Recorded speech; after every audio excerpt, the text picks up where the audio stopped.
Good afternoon and welcome, everybody. This would be the Jeff Cameron Show right here on 97.9 ESPN Radio. Great to be with you, and a fine Lawn Maintenance Tuesday to you and yours. I'm Jeff. That's Tom. We're online, ESPNTallahassee.com. That's where you go to listen live via the streaming free. Always don't miss anything. Sometimes we miss things in life, and we think, how can I get caught up? And luckily here on the Jeff Cameron Show, we have a way. You go to iTunes. You download it, you go, man, I'm going to listen to this, and it's going to kick ass. And then I'm going to tell everybody about how kick-ass it is. Also in our audio vault on our own webpage. You can email the show if you like, jcs at 979espnradio.com. You can find me on Twitter at jcameronshow. And the WTSM app, good for your mobile devices. On YouTube, it's ESPN Tallahassee. Hello, YouTubers. And if you follow the at 979 ESPN Radio Twitter account, you'll find the Periscope. So there are all kinds of ways, as we explain each and every day at the start of this show. Also, I could mention this, that tomorrow is National Signing Day. I'm pumped for that because I always like it when the Noles are able to accrue a bunch of talent, and we'll hear from the head football coach, Willie Taggart, will join us. What? I was enthused by how you said that we explain to you each and every day, which means, you know, could you learn the ways? No, well, I mean, they know the ways, Let's but we cut get to the new chase listeners. here. We get new listeners, and I'm thankful for that because some of the old listeners will tell the newer listeners, you should listen to this guy. He and Tom do a great job, and Matthew's directing like a champion. He's a little Scorsese back there, and so they say, you know, that's a show right there. I'm tuning in. And then I have to be mindful of that just because I am repeating the ways with which you can consume this show every day doesn't mean that that's not brand new to somebody else driving down. Oh, well, all right. My phone, my computer, my car, you name it, the app, forget about it. I have zero excuses. No excuses. None. And that's true at a place like Florida State where if you do not amass elite talent year to year, you've got no excuse. It's got the cachet, the fertile recruiting grounds that surround this fine university. There's no reason whatsoever. People don't even know the segue that just hit him in the face. That was well done. And so when you're on the cusp of it and you think that maybe, you know, it's not going to happen, you start to wonder why. Why could that happen? Nobody wondered why this year. Everybody knew why it might not be a possibility, and I think accepted it to some extent, but then things got moving in the right direction, and Coach Taggart and his staff did a good job in creating a buzz and creating a sense that this is something you need to take a look at. More importantly, not for us, but for these kids that they're recruiting. That became sort of a feeling, a mantra, if you will. Like, you know, maybe go take a look at Florida State before you commit 100% to what you're looking at right now. Maybe give them a look-see. And I think almost like the obligatory interviews that get done, right? When a search is made for a job and they got an in-house candidate, a lot of times it's just, well, we got to do it. You know, it's the law, right? But along the way, the reason it's important and the reason the Rooney Rule is important, for example, in the NFL, is that you may be wowed by somebody. You might get blown away by somebody you never expected. You might find out that there's another guy that's a little bit better than the one you got in-house or the guy you were thinking of. And I think, and sometimes it's true, too, that even in that process, the person doesn't get the job, or in this case, the commit doesn't say yes to Florida State. But word gets out that the kid was impressed, or he'll tell some people, I'm still committed to Georgia. I'm still committed to wherever it is. But I think they've got something going on there, and maybe they tell their friend. Maybe they tell their buddy who's a 4 or 5 star corner or whatever it might be that, hey, you know what? I'm firmly committed to Georgia. I feel good about my commitment there, but, you play a different position, and I think they got something going on over there. Give them a look. And I think some of that happened here. Some of that occurred, just sort of an organic build in momentum as Willie hit the ground running, and he was putting together this staff. And so tomorrow is the culmination of that, right? And we find out just what he's able to do. And my guess is, again, we're all going to be very impressed without getting into specifics. But, in terms of the names, we know the names. And we already know the guys that have verbally committed. But I think you get that confirmation tomorrow, and this becomes a top 15 class. And you think very, very highly about what's possible moving forward. And then from there, it's the next step. It's the idea that, hey, look, we're really, at the end of the day, going to judge this staff ultimately on whether or not they win and or lose football games. We all know that.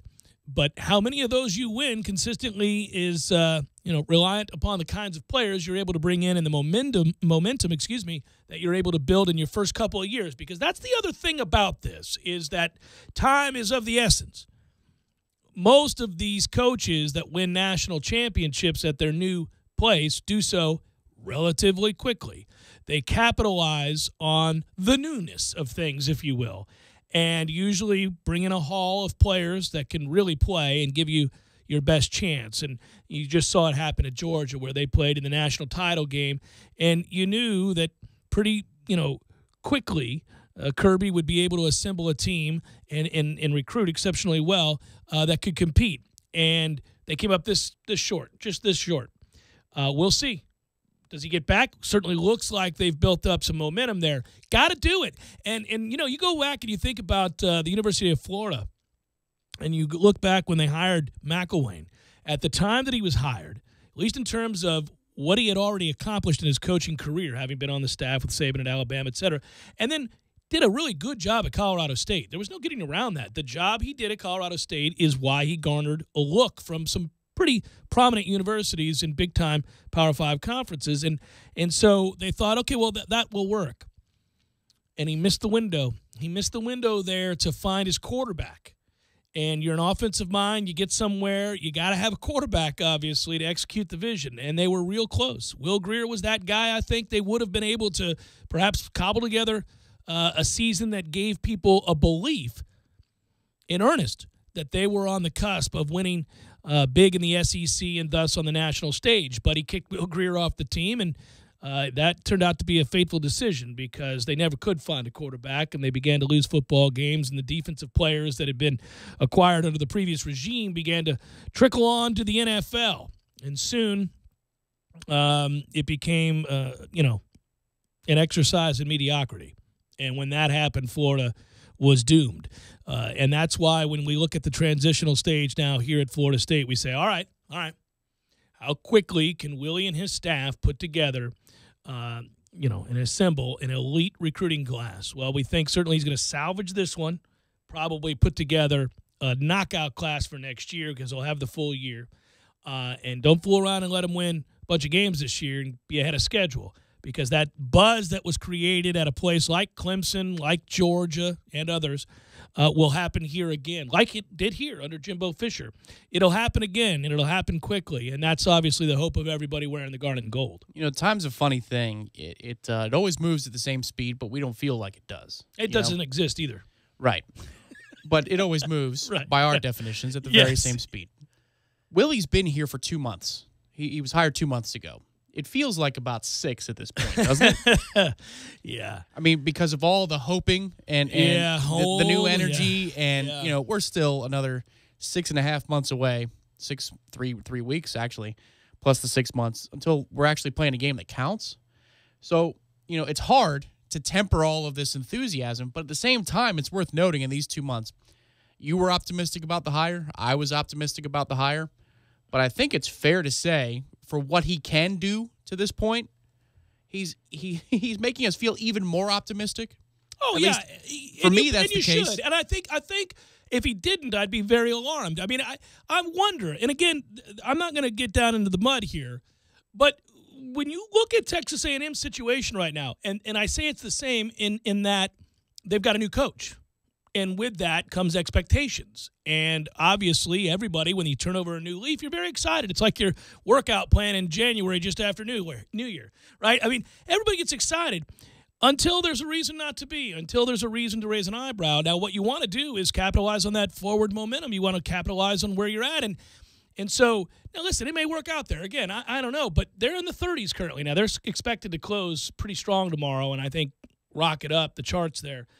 But I imagine that initial pride and expectation and level of enthusiasm in that fan base was through the roof.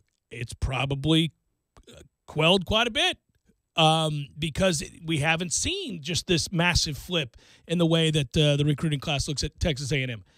We are seeing it here, and That's exciting. That's exciting. You have to capitalize on the newness of things, as I alluded to, and he is. He and his staff are.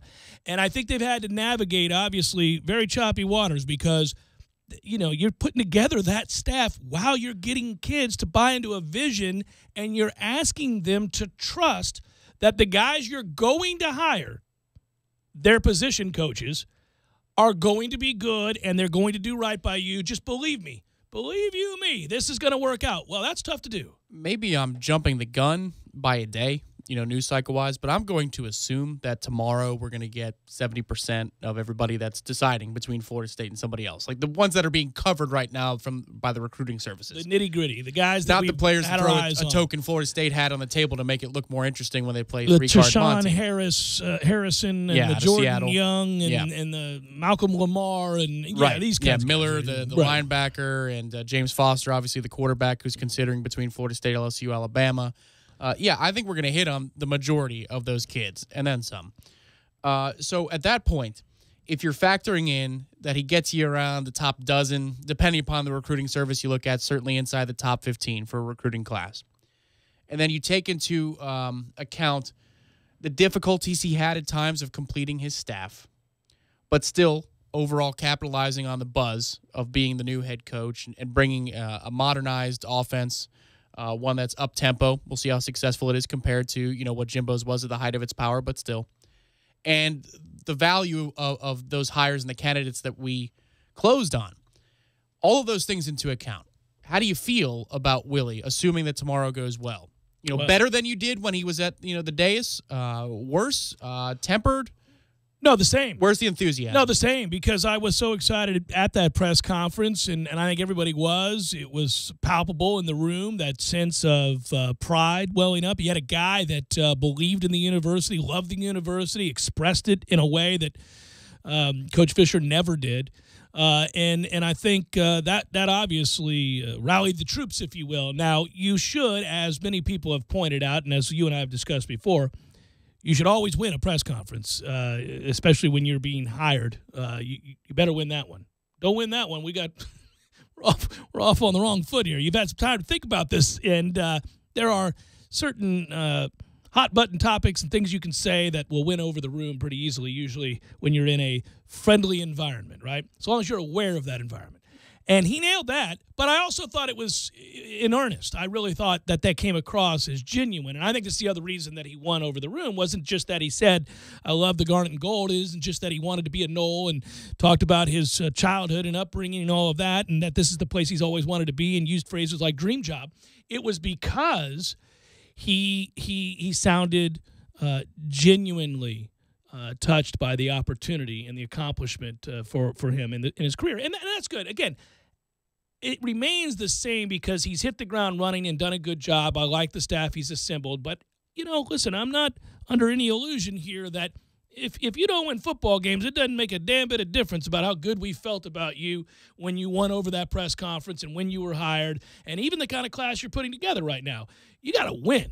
And that's ultimately what we'll think at the end of the day about his time here. But he's done things right up to now. It's been very brief, but he's salvaging a class and he's put together a good staff. I guess that's what I'm getting at. Is the honeymoon period been so positive such that we're not even all that worried about the fall just yet, or is the qualifier still lingering, very much present in our minds? That okay, this is all great, but what happens in September all the way through November. That's kind of... I think ultimately the kind of conversation we'll have will be dictated by the result of the Virginia Tech game. And that's unfair also, whether he wins it or loses it. If he wins it, we're going to have visions of a national championship in year one, which is probably unfair to him. And if he loses it, well, I don't know. Good Lord. At home, had the offseason to prepare for the... people will take a giant leap in the wrong direction there too. But I think right now everything's roses, to answer your question, because he's excited the fan base, he's excited the players, the youth that he's attempting to bring in, and he's excited the people that are currently on the roster, I might add, when you talk to those players. So it's a win all the way around, and it will be until he plays a football game. And tomorrow's a big step. And securing, who knows which one of these kids that say yes tomorrow or are part of this class are the ones that win you a big game or make a critical play on 3rd and 13 to go on and defeat Florida or Miami or somebody like that. So this is always a time for optimistic thinking and viewing what's possible, and I think that's where we're at. That's why I get excited about National Signing Day. There's a bit of a misnomer on this show over the years. I haven't spent an inordinate amount of time on recruiting because I know it's not my area of expertise, and I don't want to pretend that it is. There are kids that I identify like every other fan that say, that I'll say, I like that guy. That guy right there, naughty to the Knowles or whatever it might be, right? And generally speaking, it's me talking about a guy in the trenches because ultimately that's where it's all won. Everybody is able in big-time college football these days to sign, or at least the ones we're competing for or against in national title hopes, skill position players. It's sexy to find receivers and running backs and DBs and the like, and they matter greatly. And if you have a guy that's a transcendent type player, then obviously it can carry you a long way. But a lot of teams get guys that are real fast and can run real fast, jump real high, and do all those things. Not everybody can stockpile the kind of talent it takes to dominate the trenches. And that's an area where moving forward, tomorrow's a lot about guys that are sexy, that do run fast and are the athletic freaks that you watch on film. But if you can win over the defensive and offensive lines here moving forward, that'll be the whole thing. Yeah, the good news is that given what we need this year, you do need more skill positions. Receiver, for example, there's a glaring need. That's why they're trying to flip 3-star kids, from Tennessee down to here, that type of move. But the interior, we look okay for the next couple of years. Mm-hmm. So next recruiting cycle, it needs to be a priority, of course. We're getting a defensive end, we think, tomorrow at Armwood. Again, just as I approach tomorrow, locally in Tallahassee, maybe it's a little bit different than the nation at large, the whole nation at large, who cares about football first, and then everything else is kind of, the last 10% will scatter between the rest of these sports over here. I'm more excited for the basketball game. Because I kind of know, if you look at the consensus of the recruiting experts here covering Florida State, we kind of know what tomorrow's going to look like. There might be one kid here or there who flips to another school or chooses Miami or chooses Tennessee or whatever it's going to be. But some years on National Signing Day, it's really a 50-50 and you're sweating bullets. This one is kind of, you have educated guesses as to what's going to happen tomorrow morning and into the early afternoon. So for me, tomorrow the greater unknown is, can we take out RPI number 1? That's where my head's at. Virginia will come in tomorrow night to the TLC Double C, where you do not just expect to stroll on in and walk out with a victory. We'll talk about that game and a result that kind of was eye-opening last night, what it means for Florida State. Jeff Cameron Show, 97.9 ESPN Radio.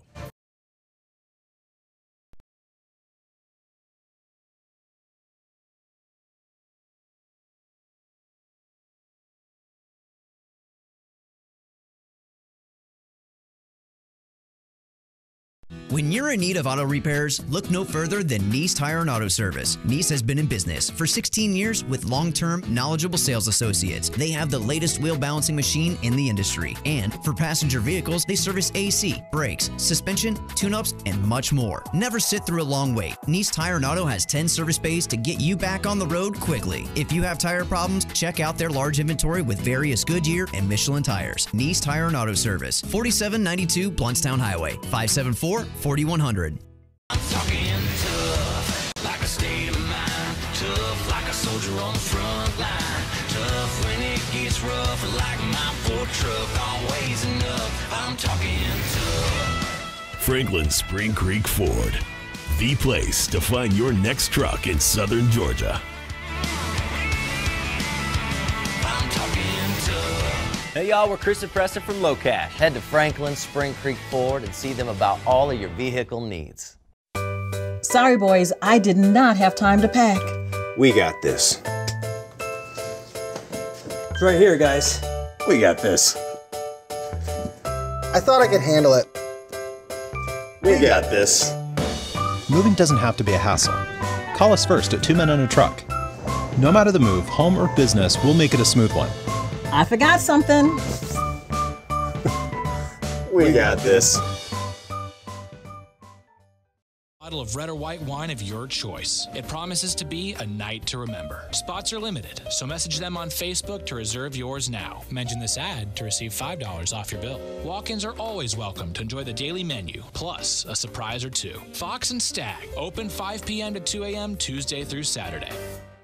Want better gas mileage and a longer-lasting engine? Change your oil every 3 months or 3,000 miles, whichever comes first. You know that sticker on your windshield? Don't look at it now. Wait until the next red light. Okay, check the number on your sticker. Then check your odometer. Is it time? There are 19 Tallahassee area Super Lube locations, which means there's one close to you right now. No appointments, and you're in and out in no time. You can do this today. Super Lube, for better gas mileage and a longer-lasting engine. How I love to Super Lube my car. Yes, sir.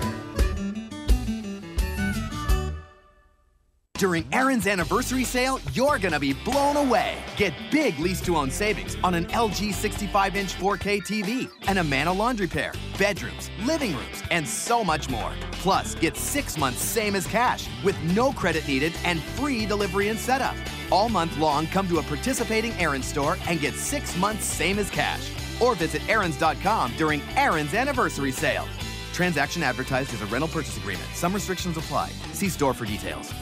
As utility customers continue to use more energy to offset the recent cold weather, the City of Tallahassee offers you a few tips to help you save energy, water, and money. Sign up today for a free energy audit. After the audit, they'll provide recommendations for energy and water-saving improvements, and it's all free. Take advantage of the Winter Relief Assistance Program, or WRAP. This alternative payment program allows all residential and non-demand small business utility customers to carry over up to 25% of their utility bill in January and February to the following month's bill. To request this option, customers should call 891-4968 after they receive their bill. Try switching to natural gas. The City of Tallahassee offers rebates on natural gas appliances. To find out if natural gas is available in your area, visit talgov.com/YOU. Check out the City of Tallahassee's Ceiling Insulation Grant Program. The city may pay up to 80% of the installation's cost, up to $400. Having an energy-saving winter is easy with all of these great products and services. Call 891-4U. That's 891-4968 to learn more and be winter ready.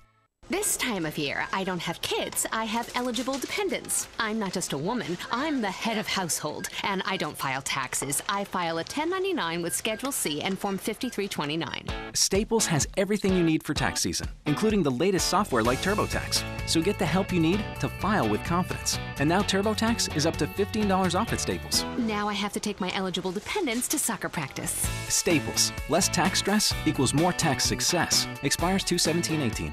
Running low on the stuff you need? Time for a Target run. We're here for all the big moments and the little ones too, like impressing your Valentine with a dinner date in. Get a free $5 gift card when you spend $20 on meat and seafood. Or being sweet on treats, like Mars and M&M's Classroom Exchange bagged candy, just $4.99. For a quick cleanup, get Mrs. Meyer's multi-surface spray or liquid dish soap, on sale for $3.79. Get low prices on thousands of items, today and every day. Target run and done. Pricing may vary, restrictions may apply. This is the Jeff Cameron Show. Jeff Cameron Show on 97.9 ESPN Radio.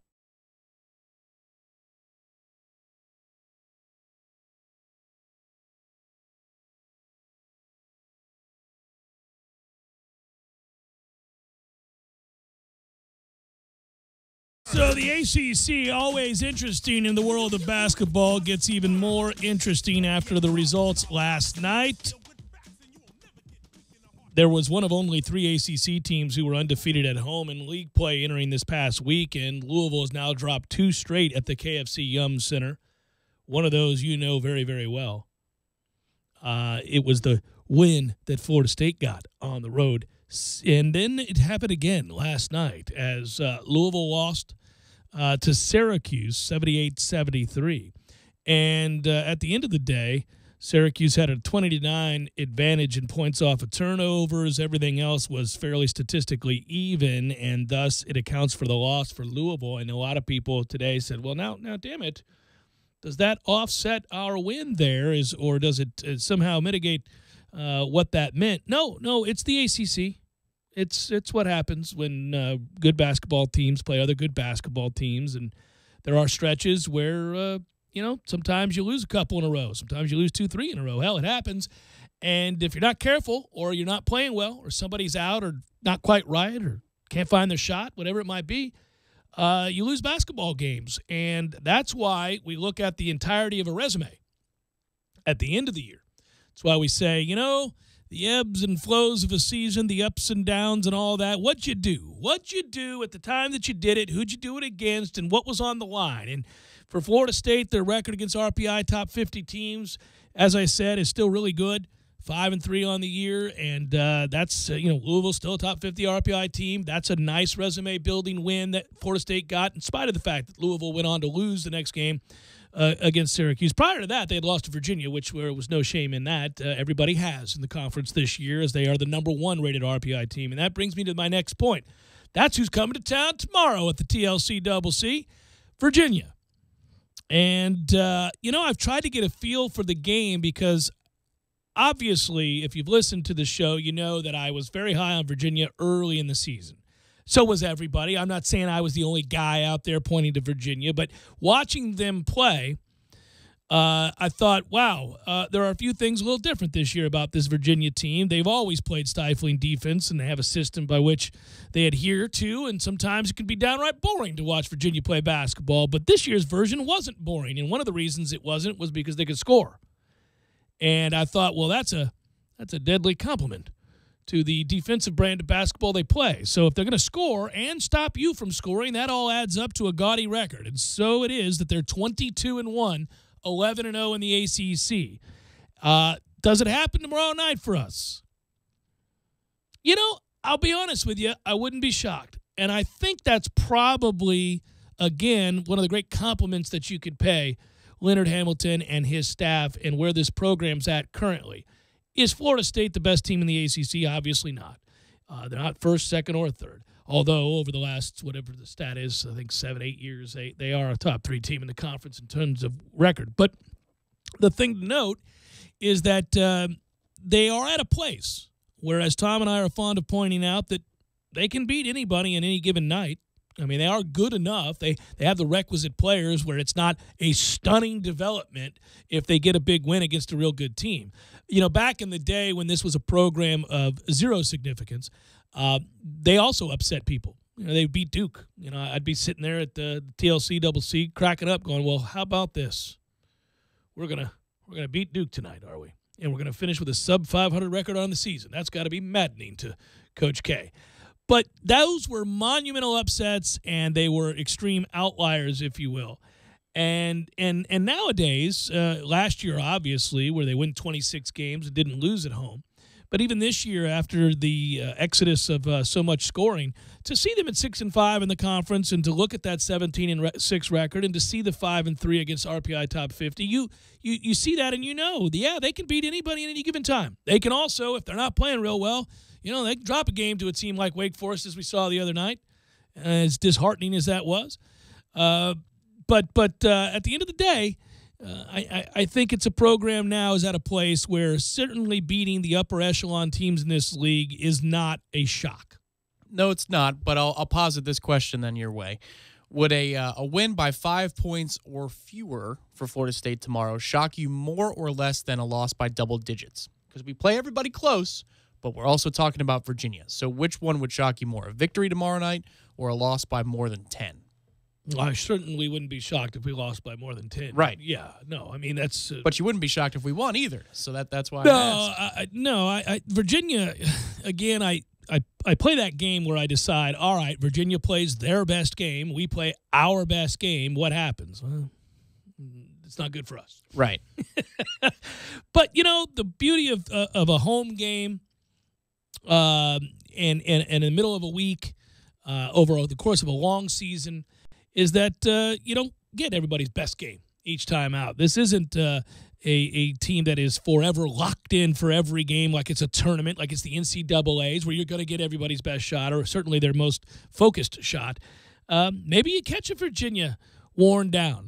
Maybe you catch a Virginia looking past Florida State because on the horizon they have a few big games still left on their schedule. And, as it stands, oddly enough, if you're Virginia, your lead in the conference is comfortable, but it's not insurmountable.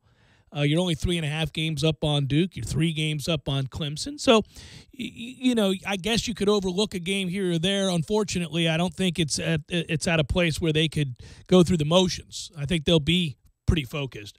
And they have, after all, won 14 straight basketball games.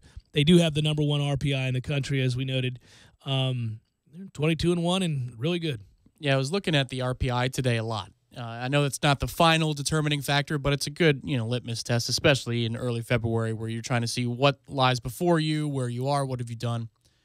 And, I'm looking at us and I see, wow, we're 41 in the country today, yet, we're 6-5 in ACC play, 17-6 overall, 5-3 against the top 50 RPI teams. I mean, where's the respect? And then I looked at the itemized lines all the way around. And the one that sticks out is just that non-conference strength of schedule is putrid. 316. 316th in the country is our non-conference strength of schedule. Rutgers being 2-11 in the Big Ten really hurt us. They've had a lot of close calls, but, they've been absolutely dispatched of in a lot of other ways, too. It looked like that was going to be a decent team.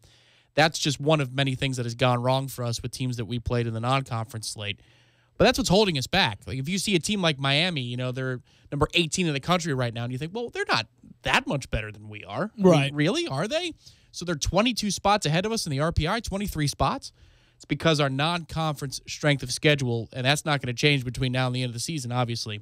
That's what's hindering us from being in that big discussion for, the 5 seed line or the 6 seed line. If you look at bracketology right now, we're on the 8 seed line. The Jayhawks lost at home to Oklahoma State. Oklahoma State, well, they beat Oklahoma as well. They've helped us out a little bit, but clearly not enough to get past 316 in the country. I blame Goodness gracious. I blame Florida.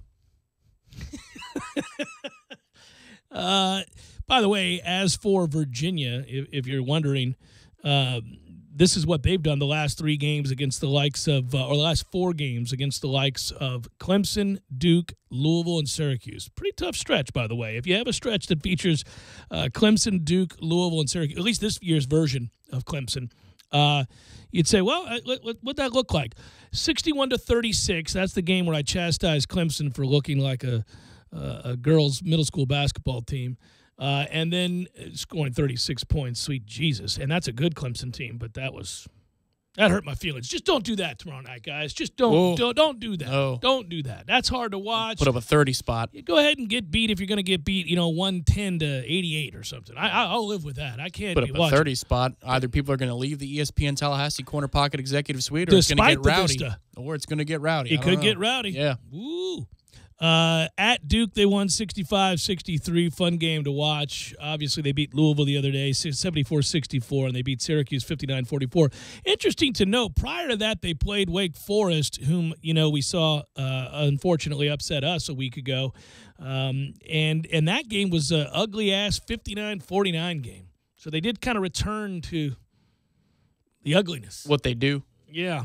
In which they do. Yeah, the things that they do. Yeah, very frustrating. But that's the conference, too, when you look at Louisville. And, they're on a 3-game losing streak right now. We've seen them play twice, and we know they're pretty damn good. Yeah, they're real good. But it's Virginia, Florida State, and then Syracuse. Yeah, no shame in that. I mean, it's not ideal. 2 home games you lose in a row is you got to win at least one of those. Come on now, if you're doing Louisville Sports Talk Radio today. But that's the thing. They can bite you at any stretch.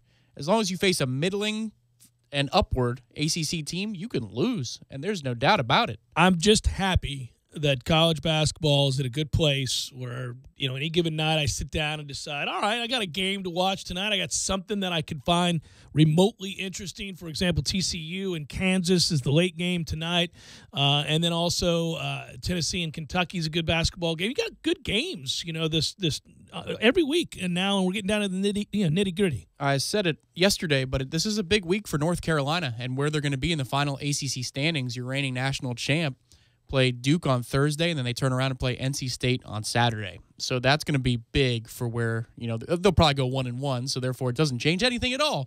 But it's going to be big to see what they look like now, because this week should have their full attention, and that's always been the problem for the Tar Heels. Yeah, North Carolina, weird team they had just come off of, and we talk about what's possible, right, in this league. You want further proof of it. Reigning national champions, I understand those guys. A lot of guys left that team. However, there's still plenty of veterans on that basketball team. They lose to Virginia Tech by 11 points. They lose to NC State by 4 points. That was a home loss. They lose at Clemson by 4. Remember the streak that we had talked about there, or the gaudy record against Clemson. So they lose 3 straight games before trouncing lowly Pitt. If they lose to Duke, you think about it this way, and that's a home game for them, they will have lost 4 of their last 5 games, and anybody who had a pulse basically recently beat them.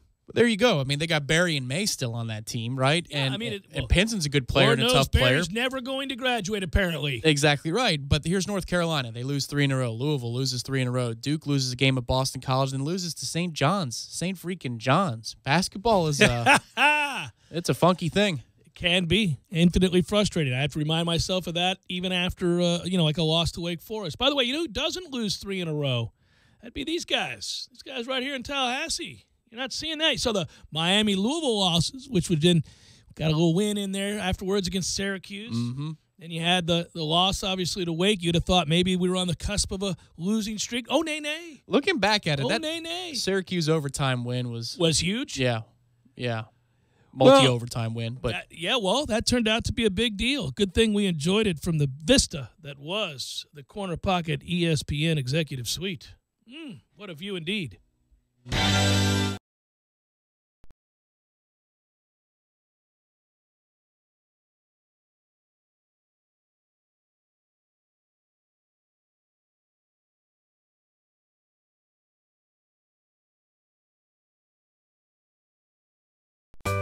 Sorry, boys, I did not have time to pack. We got this.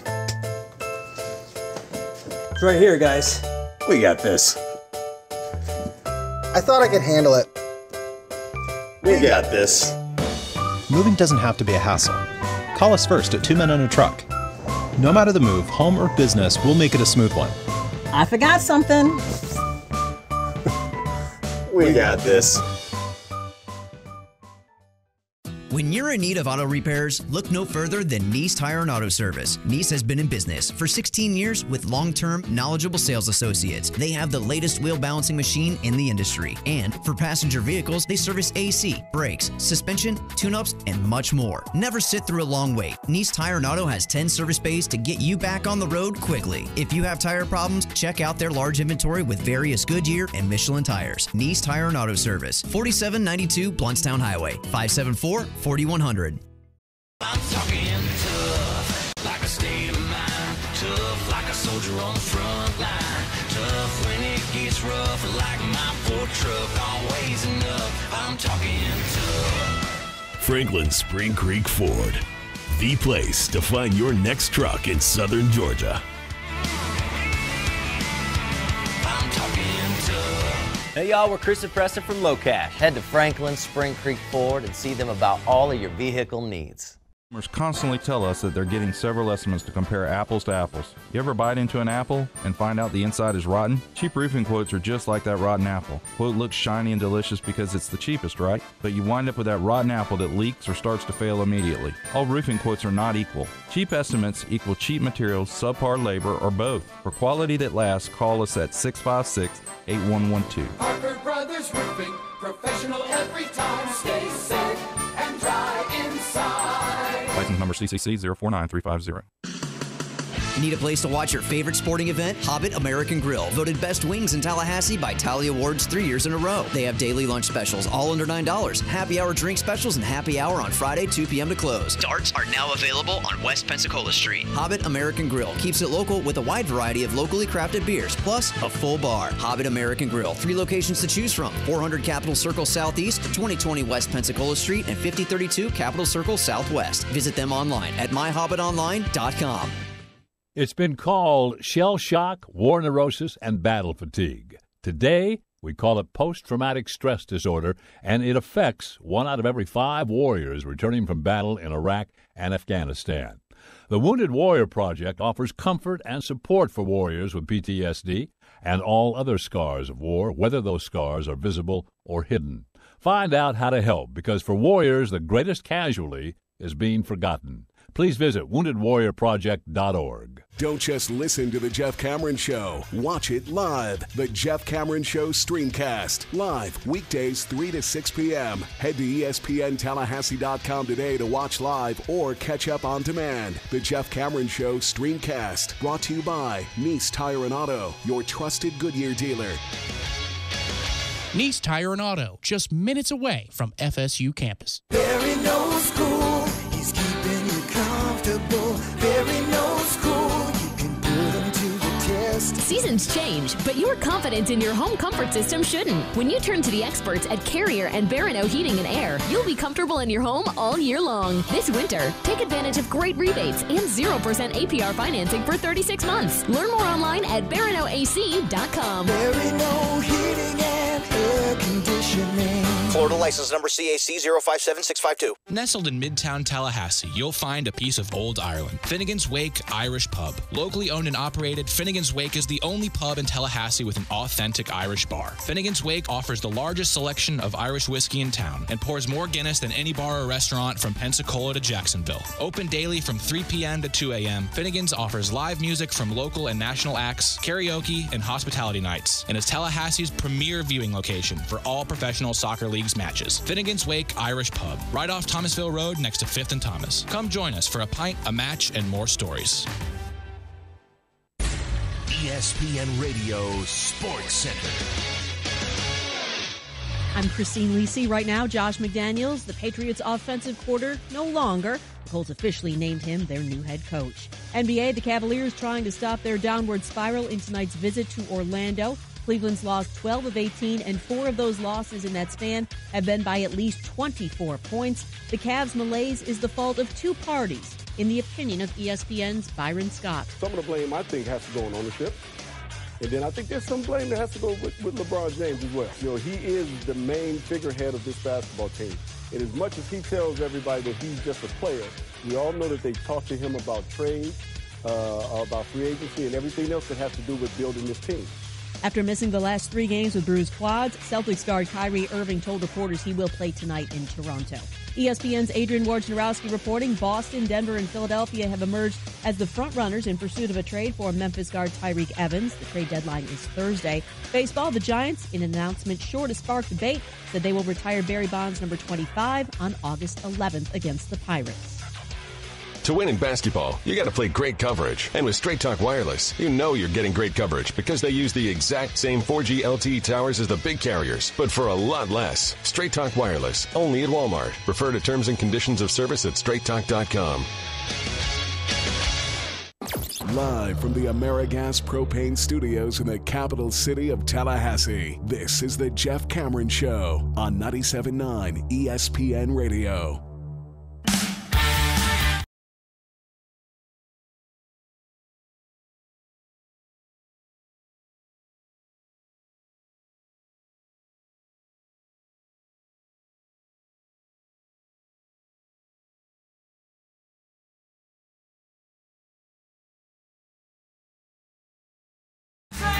No, man, it's not going to spark a debate. The Giants retiring Barry Bonds' number. Why would that ever spark a debate? Because they want you to believe it's controversial. Now, there are elements of Barry Bonds' career that are controversial, without question. And his election or potential election to the Hall of Fame sparks a little debate as part of the steroid era conversation. But no, individually for an organization to retire Barry Bonds' number, no, that wouldn't. What's perfectly clear, though, is that the Giants, for all of those years when he was hitting 70 home runs, were more than willing to champion every one of his successes. Oh, stop the games, do it all. You know, they did the big celebration in the wake of absurd cartoon numbers that everybody knew were laughable. So, yeah, if you're going to do that, you might as well be all in. Hell, change the stadium's name. Go crazy. Yeah, I mean, without question, that's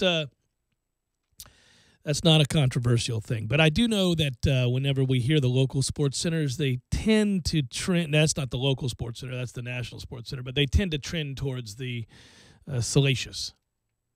That's correct. And a move that's shocking. The New York Giants cut backup right guard. And you're like, that's not shocking at all. Nobody even knows who he is. Sometimes they're just funny. Garbine Magoonzaroo. My man, that's when it was live. That's when they were live, and my man was going, I got no shot. Garbine Magoonzaroo. Bagooba. I got no chance here, guys. Who's the a-hole that handed me this sheet 5 seconds before the red light came on? Garbine Magoonzaroo. Somebody. That's what I would have done. I think in that moment, I would have seen Garbine Boo and gone, and she beat somebody. 6'3", 6'3". Garbine Magoonzaroo. And before anybody realized that I had just glossed over the name of an individual by calling them somebody, we would have been done with the Sports Center. He didn't just get 15% off your latest order. That's the end of it. Wait. Did he just say, and she beat somebody? Garbine Magoonzaroo. If we could ever go back to the Harvey clips that we used to have. Oh, man, those were all-time great. Those were cruel. Well, he got stuck. You had to slap him on the back. It's like the guy that used to work next door in the TNT studios when I worked at Clear Channel, and he'd just get frozen. Like, literally, he'd freeze. Like, just... Ooh, Ted's frozen. I mean, he would just stare off? Yeah, he'd get locked up. Really? Yeah. And then he'd be back in character? Or what? He's dead now, but he... yeah, I'm not asking about now. I'm saying, well, you can't be far from it when you start getting locked up. I mean, I think that's usually an indicator problems are on the horizon. Well, they're present, but bigger problems are on the horizon. Yeah. No, Millar remembers his name. He got locked up. He would just get stuck, and they'd have to go check on him because he'd be the only one in the building maintaining all the stations, and he'd just get locked up. And you'd go in there, and he'd go staring at the board. Really? Yeah. For long periods of time? Yes. This wasn't like he's trying to think of something, he locks up. And no. He'd just get locked. And we'll be back right after these words. No, it wasn't always on air, thankfully. It would be. I got you. It would just be like he was sitting there and then zoop. He's just my man's frozen. That poor guy. How long ago was that? Oh, a decade, maybe more. Yeah, it was a long time ago. He would. That was a lot of fun. I was in the studio next to his, and occasionally I'd be in there show prepping on like a Sunday evening or something for the Monday show, and I'd look over and I'd just see him staring off. I'd go in there and be like, this is where the Periscope and the YouTube add another element to the show because, people just hear silence and like, what? Yeah. But if you could have seen the expression, I'm glad I had my mic off because if I was sipping on something, I would have just spit it out. That's ridiculous. It's ridiculous. That poor guy. Yeah, he'd just be locked up. I mean, yeah, it's like a video game that's got a glitch or something. He would just be locked up, and you'd go, oh, I can't remember his name now. I feel terrible about that. But Ted, Kiss FM is down. Where are you? You got to come on, man. Hit the sounder. People need to know about Travis Tritt. Yeah, that would be that's what would happen. It was crazy. It's like when your computer freezes, and I've never seen anything like it. I think he had listen, I don't want to go any further with this. I'm going to piss off somebody. But, yeah, he was an old radio vet. Oh, man, that's tough. But your facial expressions do bring comedy and lightheartedness to this terrible situation for this person. I mean, we weren't that close. I'm not going to, I hated for him and his friends or whatever, but, I mean, that's the way it works. Hey, there's no decent way for me to segue over. Well, I guess I could, but it would be so apparently cheesy. Could you snap him out of it, though? Would he come out of it? Yeah. That's it? That's all it took? Yeah, you could. I only had to deal with it one time. I think Matt dealt with it more than that, and some others dealt with it more than that, where I don't know if that was ever more complicated. When I had to deal with it, I just slung open the door and I said his name repeatedly, like, hey, and then he didn't. Yeah, that's a toughie. That's what you would do. Hey, yeah, it is what I would do if you don't really know the guy. Which clearly you didn't. I didn't like, know. Hey, let's go. You got to hit the button, man. You're off the air, man. Yeah, what are we doing here? And now it wouldn't happen now, really. I mean, everything is automated differently so it would be easier. I mean, you could set it up. There aren't too many times where you not being here would make, you know what I mean? No, well, yeah, not especially for a music format, which is just a glorified Spotify playlist at this point. There's really not many elements that you need to master. Now, for talk formats, there's a lot more to it. Yeah. But for music, it's just a playlist. So either you're on the air or you're off the air. And there are little... That's the end of it, right? Mm-hmm. That is... and you voice tracked hours ago. Right. So, as we've noted before about the lack of talent and all that that it takes to do some of that stuff, as opposed to, say, the talk show format. No. Well, driving a talk show. I mean, anybody can produce a talk show. Oh, I don't know about that either. Certainly timing is a big damn deal, buddy. Timing is and knowing when to serve up that softball, buddy. Let's keep it rolling, right? Yeah. So what were you going to talk about?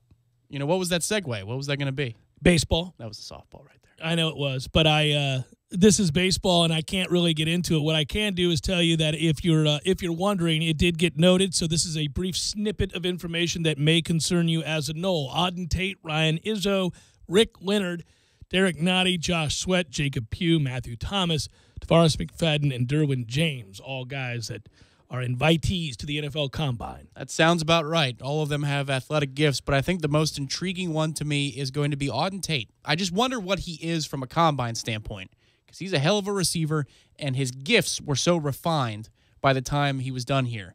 But he was raw in the beginning, so I just want to know what he actually looks like when it comes to 40 times and verticals and all that stuff. Yeah, the Combine, by the way, in Indianapolis is February 27th through March the 5th. So if you're kind of marking it down just to see, to watch those shows, now they can be incredibly boring, as we know. But we'll leave the Combine on here in the background, and I, too, will be really intrigued by Auden Tate. You know who else I'm intrigued by? And I'm rooting for all of these guys to do well, of course. I'm really intrigued by Rick Leonard, because I think, obviously, when we look at what he was here, it's a mixed bag, to say the least. It's a mixed bag. But I think from the measurable standpoint, what they're going to get when he gets there and they look at him and they see the long arms and everything else, and he's kind of raw. But, he might have a shot. Yeah. I mean, he's a development guy. He's a guy that's going to take a little while. He's take a chance on him. Yeah, you could take a chance on him, and sometimes we see guys and you think, man, that for whatever reason it didn't work out for him at a particular place. But then they get to the Combine. This is true across the board over the years. You'll see a guy and you'll go, man, the measurables on that guy are interesting. And who knows, maybe 4 or 5 years from now, we're going to look up and say, that guy's on an NFL roster. He made it after spending a couple of years with a practice squad or being a backup. He would be one of those guys where years from now we go, how about that? Yeah. Dude made it. Sure. Well, I mean, listen, my buddy Ted Larson I grew up with is a testament to that. He's still at the replacement level or probably below replacement level offensive lineman, but he makes a 53, 54-man roster every year, and he's been in the league for pushing 8 years now.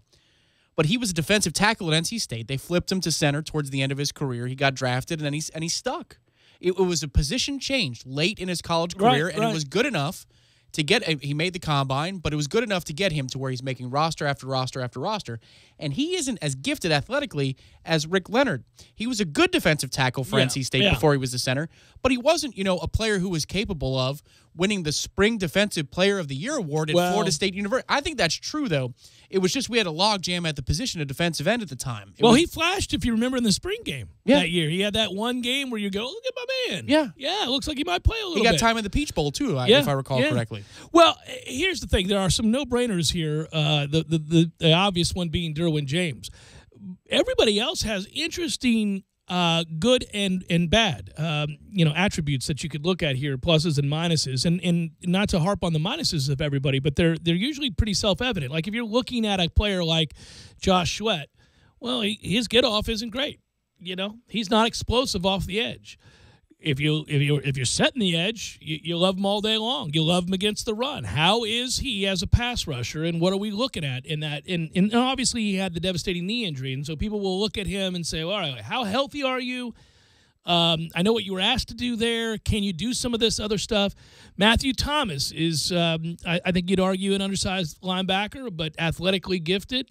Special teams, at least, you would think, right? Absolutely, he'll make a team. Tavares McFadden, wildly inconsistent in his time in Tallahassee. Athletically freaky for the position at corner. Gifted as he is lanky. Yeah, you know what I mean? I mean, but a guy whose tape isn't going to be real good from this past year. Derwin James is a physical freak, but I think he struggles in coverage, so it'll be interesting to see what he is. You look at Nadi, Izzo, Tate. We could bring up a lot of questions about those guys, but we also can find the reasons we think they'll make an NFL roster and be, in some cases, not just make an NFL roster, but have a chance to play meaningful snaps. Jeff Cameron Show, 97.9 ESPN Radio.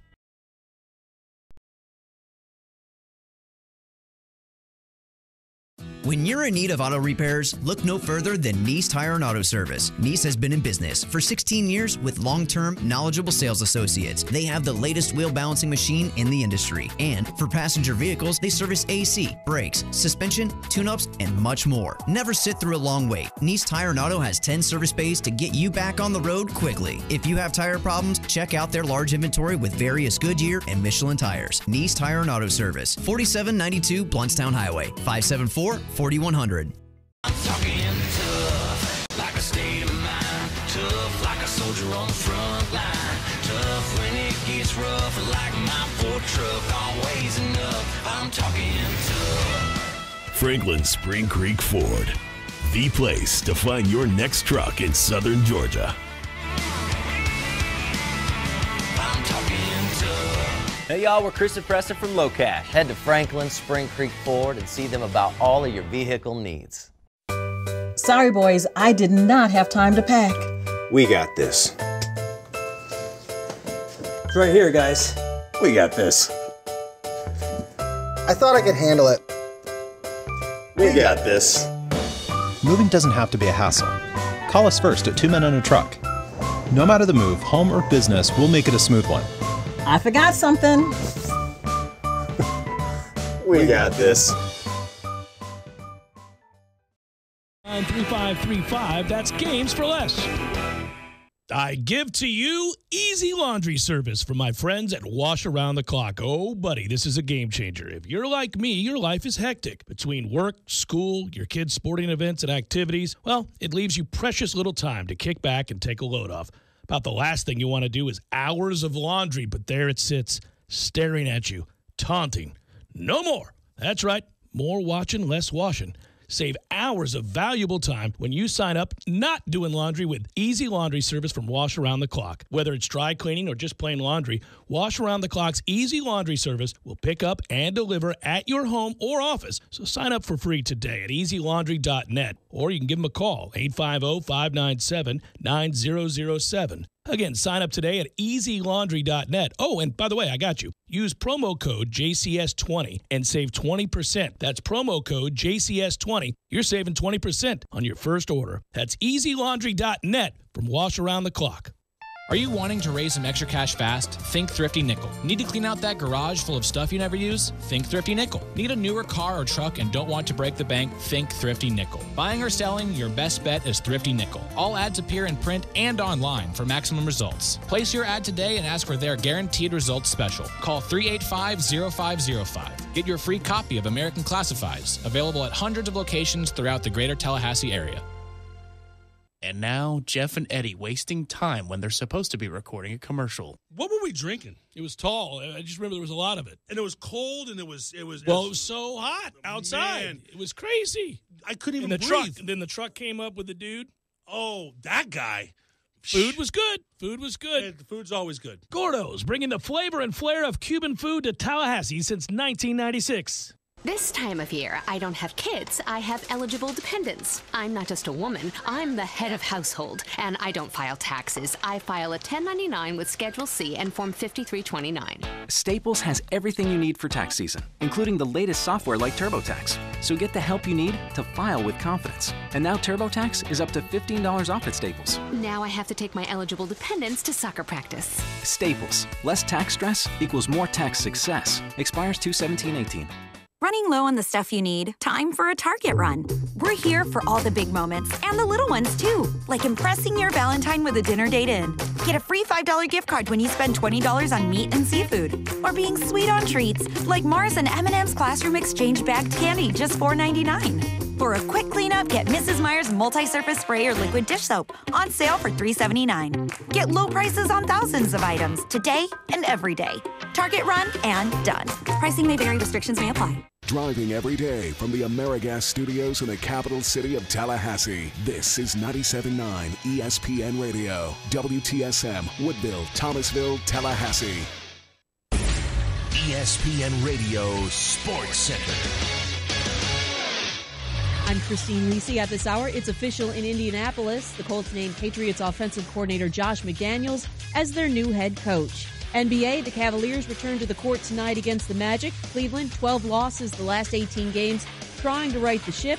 Cavs have been talking to teams all over the league ahead of Thursday's trade deadline, says ESPN's Adrian Wojnarowski. Charlotte, Utah, they're talking with multiple teams in Cleveland, trying to find some help certainly in their backcourt and also on the front line. Right now, best available player for Cleveland. Who can we get a deal done for? Because they have needs all over the floor right now.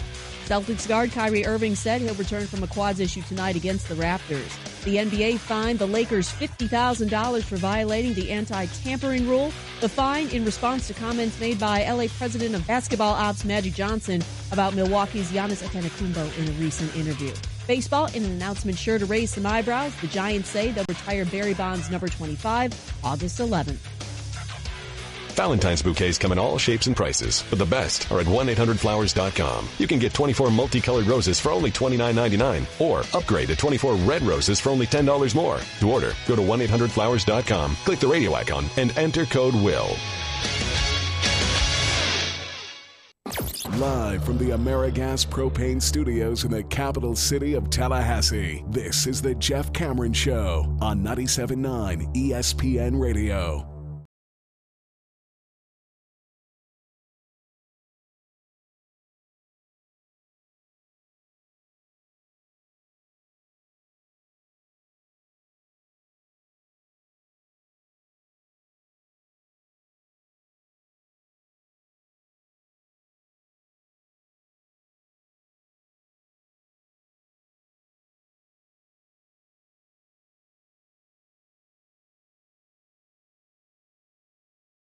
Hour number 2, Jeff Cameron Show, 97.9 ESPN Radio. Appreciate you tuning in. I'm Jeff, that's Tom. My mic is going wayward on me here, Tom.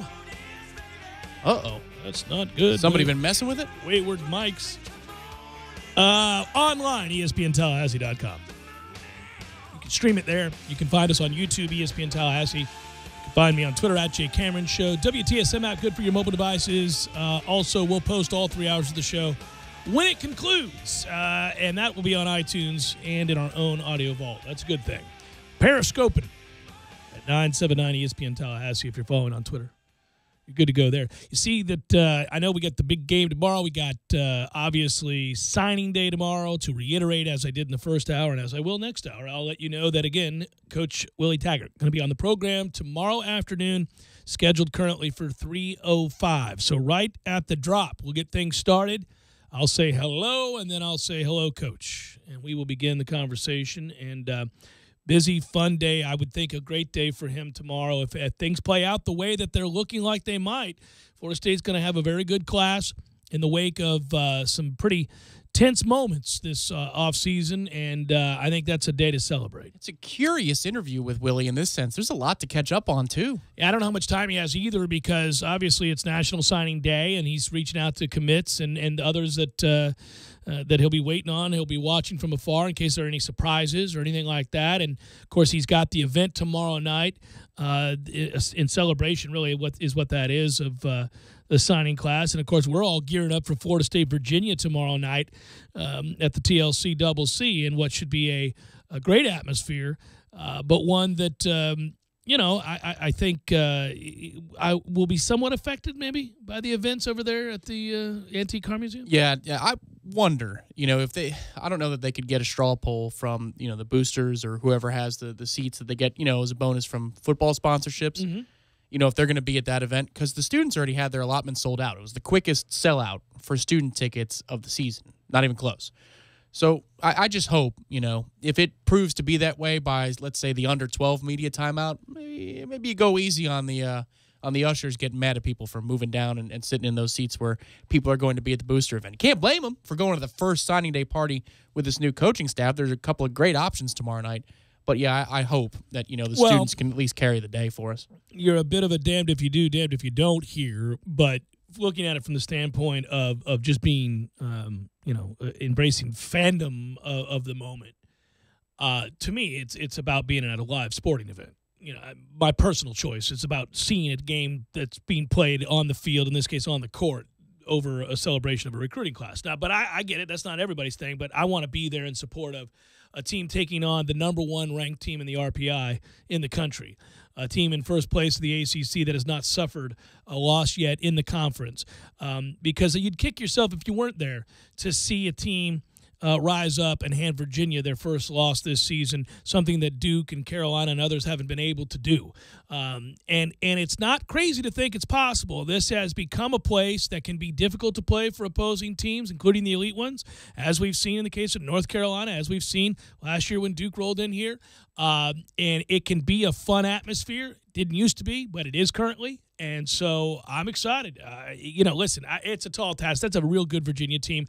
I'm not of the mindset, sometimes I've gone out on a limb and said, we will win this game, before we played Duke or before we played North Carolina or before we played some teams last year that, in reference to the home win streak that we had going on, I would say, you know what, we're going to win that game. I feel really good about that game.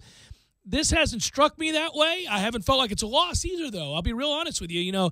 I got it wrong last week, and that was fine. It doesn't affect me. I mean, if you're going to try to predict every win and loss, you're going to be off a little bit here and there. By and large, I've had a good feel. That's all this has really been about. I've had a good feel for what this team is and how they'll step up emotionally to meet the challenges or not. Got it wrong in the Louisville game, and, man, am I happy that I did.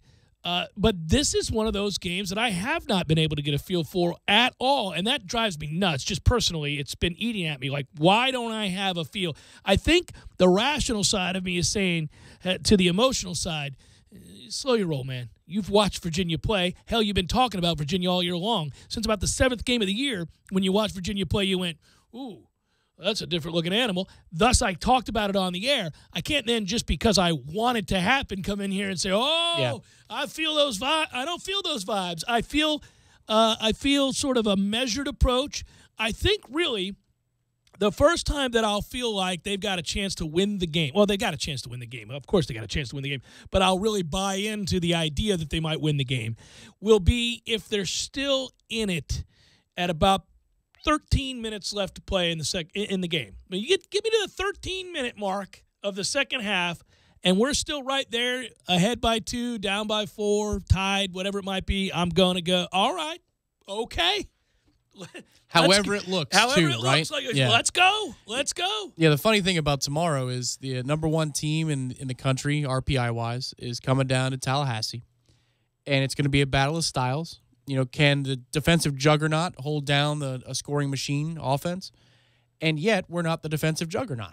Typically in the past, if you're hosting the number one RPI team, we're the one that's holding people to 38, 40% shooting from the field. And, can we hold them down into the 50s or the 60s and then give ourselves a chance to win the game?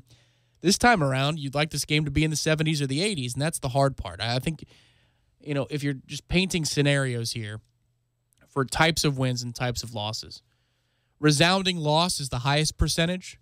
And then for me, win is probably the second highest percentage, of course, much smaller.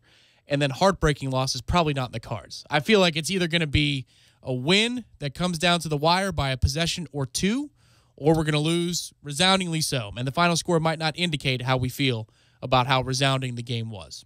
Well, I can better handle lopsided affairs where the better team is abundantly clear.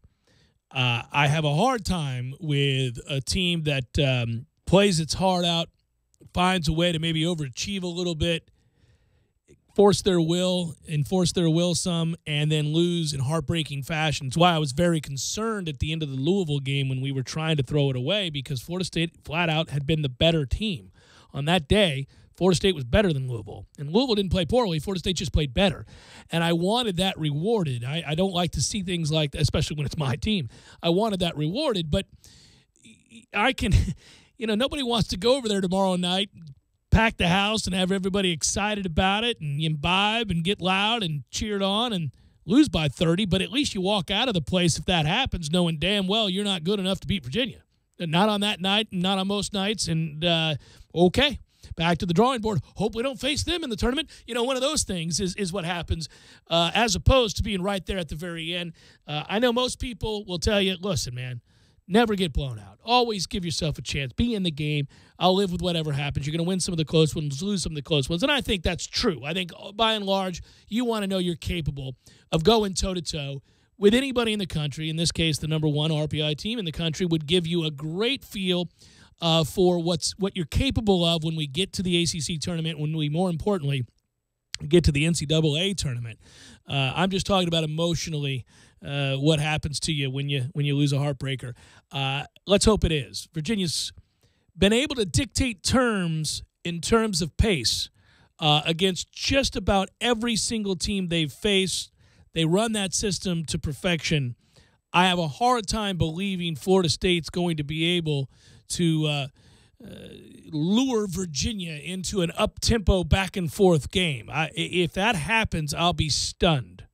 Well, it starts with misses. That's the thing, where they have to miss some shots early and then you jump on them quick. And then maybe perhaps you could swing the pace of the game. And if you get up big early, and by that, against Virginia, that's probably 8 to 10 points. Yeah. But if you get up big enough, then they have to. What if we boat race that ass? Oh, well, that would be something, wouldn't it? Oh, my.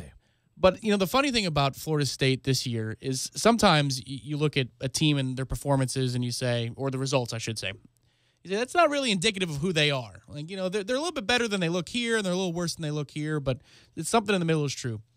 This team can be anything on any given night. Again, I said it last week before the Louisville game. This is a team that's capable of going on the road and beating Florida and doing so convincingly.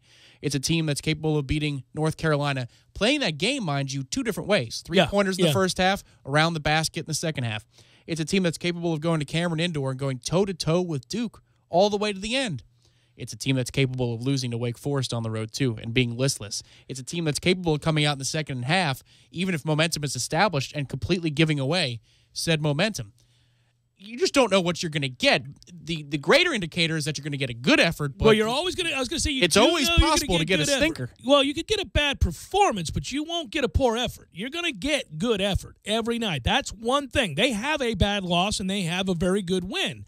But what they also have is effort in every one of the games, and that's why they're eminently likable. It's why I talk about them when you walk into that stadium or into the arena in this case, that you get excited about them because you know they're going to give as much as you're going to give emotionally. Like, you're going to get charged up and cheer that team on and care deeply and be invested, and their reward is that they are going to do the same. They don't always execute. They don't always play well or smart sometimes, and that angers you. But what's unforgivable is when people don't give effort, and this team's not that. They will always give effort, and so it is that even when I encounter the most negative of Florida State basketball fans, I say, don't talk about them as if they've offended you. Do not talk about them as if they've at times given you reason to question their integrity or their toughness, mentally or physically, because that's nonsense. They have always fought. This team has this year. They are really likable. But, again, that's all well and good. I mean, this is a big game. Go win it. It'd be fun to see it happen. I mean, I talked about it yesterday. You win this game, for all intents and purposes, you're going to the NCAA tournament, period. I mean, you're worried about, people, not you specifically, but people worry about, oh, gosh, our resume suggests we should at least be somewhere close to the top 25. How come we're not being recognized? Well, end all of that. Win the game tomorrow, and it's all said and done. You're a top 25 team. You're going to the tournament. It's over, baby. Now it's a matter of seeding. And you might roll your eyes and say, well, whoa, don't get ahead of yourself. Listen, you beat Virginia tomorrow, barring some bizarre, unimagined collapse with what remains. I mean, you can lose some games. I'm not saying they won't go on to lose some games. You're going to the tournament. Go ahead, chalk up a loss to Notre Dame on the road, although I'm not willing to do that. Notre Dame's playing terribly right now. Yeah, now without Colson, right? And they've been bad, period. Chalk up a home loss to Clemson. Clemson's good. I'm not willing to chalk up a home loss, but fine, give them one. They're not going to lose to Pitt. Pitt has called it a day. They have absolutely gotten trounced. That game's here. So I'm not going to – I mean, look, you're not going to lose that game. If you want, chalk up a loss to NC State and Clemson the other time you play them. You're not going to lose, I don't think, at home to BC. So, listen, they win tomorrow night. Punch the ticket, baby. Just win your home games, Just beat the number 1 team in the country RPI-wise and the number 4 team in the country RPI-wise. That's right. Because then you're a 5 seed. Just knock it out, baby. Yeah, then we're playing a 5-12 and sweating that bullet out. Boom. That's all right. I'll take a little 5-12. What a vista that would be. At the end of the day, it's fun times in Tallahassee to have a schedule that features, in this case, Virginia coming to town. Sound like I'm working for Florida State here, but then Clemson in what, less than 10 days. So you got 2 home games. A week apart, yeah. Yeah, think about that. I mean, it's not lost to me. As somebody who suffered through and really hated the fact that, as a talk show host, you want to be able to talk basketball during basketball season. We've had some basketball seasons where you couldn't talk basketball during basketball season. So I'm really interested at defensive tackle in spring football, what we look like in the 2 deep. We've had to do that. Yes, we have. We've had to do it. We've had to find, listen, I like my fair share of animals attacking people, power lines taking out weather balloons and the like, or whatever else, stories. But that's very June, July, though. That's what that's for. And it's fun. And you can sprinkle them in every day I if love you those want. shows. Those are but a blast. I'm saying, those become an awful lot about the fact that we're trying to ignore a sport that is normally not ignored. Thankfully, football and baseball, that doesn't happen. We've had some basketball years where it absolutely happens. We're trying to paterno basketball season, Just ignore. Just ignore it. Continue to ignore. Mm-hmm. Yeah. Jeff Cameron Show, 97.9 ESPN Radio.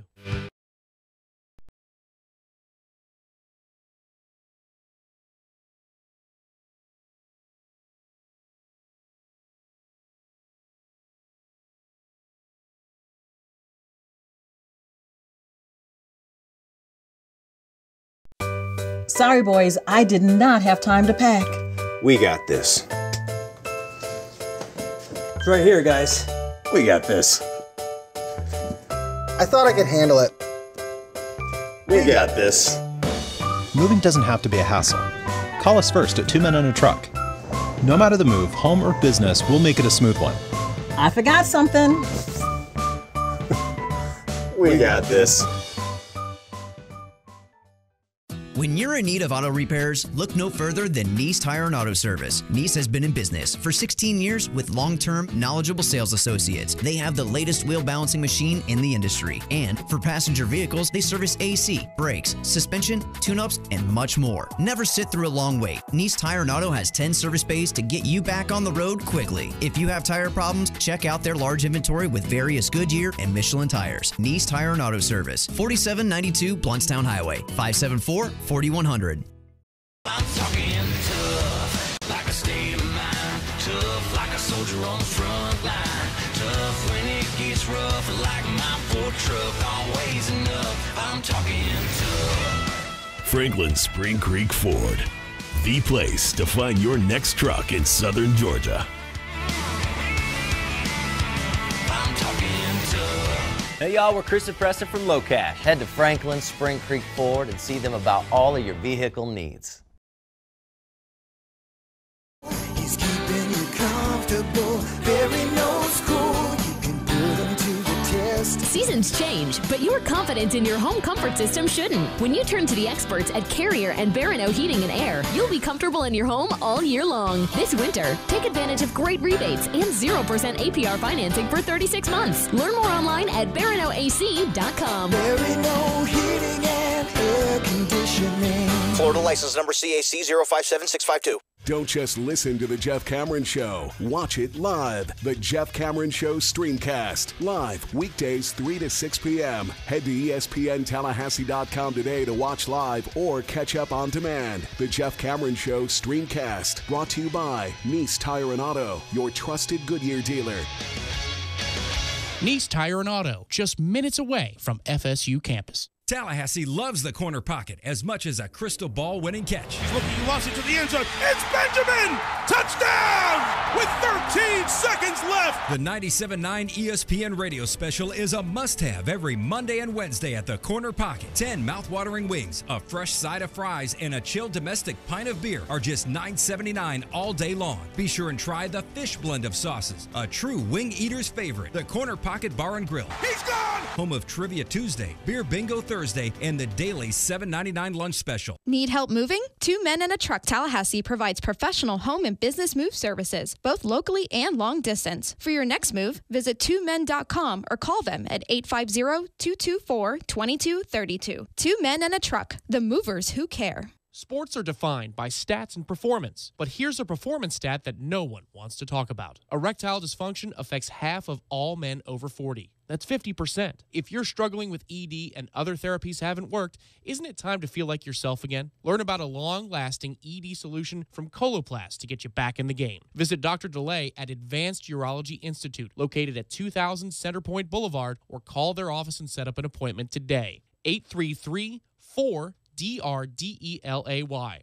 That's 833-4, Dr. DeLay. The sooner you seek treatment, the sooner you can get back to feeling like your normal self. That's 833-4, Dr. DeLay. See, very intrigued by the Dan Le Batard Show on ESPN Radio. I am here for, yes, you want debauchery, you want gambling, yes, big bets on all games, spill money, let's be less repressed as a country around entertainment. I'm here for all of it, but you guys haven't been. And the idea that Adam Silver right now is in First Take and he's wearing a blackjack outfit and he's at a dealer's table and says, place your bets, and he wants 1% of all gambling done on basketball. Smart, man. It is smart, but I can't believe you guys are meeting this with a shrug of your shoulders because you love judging this bleep. Like, this will send you straight to church on Sundays just thinking about it. Usually, if Silver is in the situation that he presently finds himself in, it's not as a blackjack dealer dressed up, hey, I'm bringing you gambling and fun. It's usually the guy outside the church waving a Bible who says all evil can be found in Silver's kingdom. The Dan Le Batard Show, weekdays at 10 a.m. on 97.9 ESPN Radio. This is the Jeff Cameron Show on 97.9 ESPN Radio.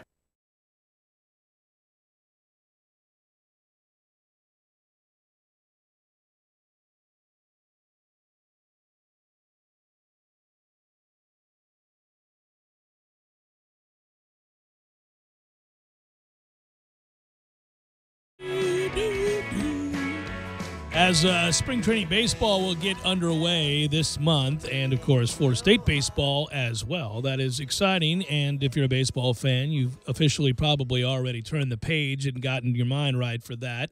Of the storylines, of course, being the defending champion Houston Astros with an opportunity to repeat as they're young, talented, and mostly all back. In fact, they've added to the roster. Your New York Mets adding some guys that have had better days, maybe 2 and 3 years prior to their arrival in New York. But if they can capture lightning in a bottle one more time. Well, the way that the Frazier deal, Todd Frazier signed yesterday, or at least those are the reports, it's not official, pen to paper kind of a thing. That deal is like $7 million a year, which for baseball is chump change. And then the Adrian Gonzalez deal, I think, is for hundreds of thousands of dollars. Yeah. It's nothing. One last gasp. We'll see, right? For that price, absolutely go for it. The problem is that, there's a basic fundamental philosophy difference between Mets fans who see that you have your own television network and your payroll is that of a middling Major League Baseball club. Perhaps like the Pittsburgh Pirates, who this year let Garrett Cole go over to Houston and obviously Andrew McCutchen to San Francisco. That part of a larger picture in baseball with San Francisco being projected to have the greatest win total flip in baseball at plus 20 based on some of the signings this offseason, including Andrew McCutchen and Evan Longoria. So we'll see if San Francisco is that. These are all part of the mini storylines, including the Cubs, whether or not they bounce back after having won the World Series 2 years years ago, and then having their pitching come back down to earth last year, and then, of course, the Cleveland Indians, who prior to last year, had been involved in that great 7-game series with Chicago. So a lot of these things are one last gas for them, maybe one last gas for the Washington Nationals, who are still trying to cash it in. So a lot of great storylines. The Braves are young and talented, but not quite there yet. We've still got a ways to go with them. Oh, they're going to be a problem, though. Oh, they've got a farm system that won't quit, and a lot of young guys just coming up that are going to be a big part of winning for that. That organization's going to win, and not in too distant future. So. No, and for a long time. I mean, all you got to do is hit on 50% of these top 100 prospects, and you are set at a low price. And meanwhile, unfortunately, my team's in the division that is going to be best in baseball with the Cubs, and now what we see with what Milwaukee's done this offseason, all that they have signed, unfortunately. Really interesting what Milwaukee's doing. Milwaukee's about to be real good. And they get Yelich, which is a great move. Well, and Lorenzo Cain and others. And, of course, unfortunately for me, the Cardinals had Ozuna, who, by the way, Marcell Ozuna would have been the MVP if not for being overshadowed by his own teammate in Giancarlo Stanton. You look at his numbers, they were absolutely insane. Now he goes to St. Louis. I'm like, great. Couldn't go to the American League. Yeah, that's where MLB The Show was ahead of its time because you couldn't get him out 2 years ago. Anything. You throw anything over the plate. It didn't matter your sequence. You could change your sequence, your selection, any of it. His numbers a year ago. 450 to left. If you're by the way, if you're a Marlins fan, you know this, and you also are deep in the depths of depression currently, as you should be, especially if Real Muto ends up getting traded as well, and then every single good player you have will be gone. But what I would say though about that is that Ozuna, I was reading an article yesterday, just getting you do the refresher course, if you will, the refreshment of your memory. Like, oh, yeah, he's here and he's there. Oh, that's right, that guy got it. So I was doing all of that. Never mind the other storylines with the Yankees and all the home runs they're going to hit, and the Red Sox are good again, and you can go on down the list of... Didn't the Yankees get somebody? Oh, yeah, maybe, allegedly. So the whole thing is now I'm getting caught up, and I'm looking at all these names, and I come across that slash line for Ozuna, and I went, oh, well, good Lord. Yeah. That's like the greatest season to be largely overlooked ever. I mean, it didn't happen in Colorado. Right. You know? That guy did that in that cavernous-ass stadium. Yeah. He did that. That's crazy. And now he's a freaking Cardinal. Great. Wonderful. Just, it made me sick a little bit. But that's not what I was going to bring up as we start spring training. None of that. Although I love baseball, and these are great and interesting storylines, and sometimes you get surprises, like Twins a year ago. So here you go. Ready? The problem is that, and you've been harping on this for 2 years, I'm giving you credit. This whole segment was to give you credit. Oh, thanks, buddy. Executives increasingly view mediocrity as a death knell. Now, that's not what you've been harping on. That's just a development. Mm-hmm. Prompting a host of these executives to, quote-unquote, decide you're better off tanking, completely dismantling your roster in order to acquire top draft picks and players for the future, as you tell your good players, have a good day over there, because you're not going to be a part of our 2022 team that we think can win it all. And that's being rewarded. See the Astros and the Cubs prior. That's exactly how the GMs came in and built those franchises, right? They walked in and said, anybody that's any good, got to go. And oh, by the way, this is going to suck in the short term, everybody. Get ready to wear a beating to the tune of 100 games, 100 losses. But trust me on this one, 4 or 5 years, you're going to be watching a team that has a chance to go to the World Series. And it worked. It worked for the Cubs, obviously, and it worked for the Astros. The Royals. And so what's happened is mediocrity is the death knell. People say, no, don't go acquire 1 or 2 plus players who are, maybe they're +1 WAR, maybe they're +2 type guys. Oh, great. So you'll be 81 and 81. Good luck with that. Yeah, we don't need that. We need a plan to get better and make a run of it, to get to the World Series, to become a team that has a chance to win 90-plus games and get there. All right, so I say that to say this. Teams in the past would do that. They'd bring in the mid-tier free agent in an attempt to pretend like they're going for the playoffs, right? Make a run at it, sell it to the fans. What's happened now is we've limited the pool of landing spots for free agents because they don't bother doing that anymore, right? And so a lot of these guys aren't getting signed. And that lack of movement this offseason for free agents has led to talk of collusion amongst the owners, and the players' union is very angry. The players' union is saying, "Where are the dollars? Where is everything going?" Drives the price down because the demand's not there. That's right. What are we going to do? The other problem is that, of course, from the owner's standpoint, they've said, "Look, let's be honest here. In some years, there are markets where the lid got blown off in terms of player salary growth, and the level of talent in the free agent market that given year was such that everybody, it was a feeding frenzy. Everybody, there were 25 really good players available.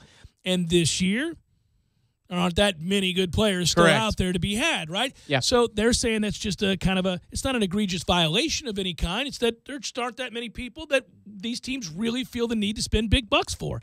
So they're not. But finally, I get to the part that you've been harping on. I think, and this is a quote from Manfred, I think economics would suggest occasionally you're going to have something they're going to be a little bit different. It won't be as robust. Players and their representatives worry about the possibility of something more nefarious true stemming from what they perceive as the owners breaking a fundamental component of fair competition, which is trying to win. Executives increasingly view this as not the case, but that baseball's economics are about to shift dramatically. Payrolls are about to go down, not up. All of the boom that occurred that we talked about with the cable deals is drying up. Yeah, it's a bubble. The RSNs have always been a bubble. It makes no sense if you look at the dollars attached to the live content that people were getting. No. It does seem strange. There's no way right? that Tampa Bay Rays baseball is worth what it's worth.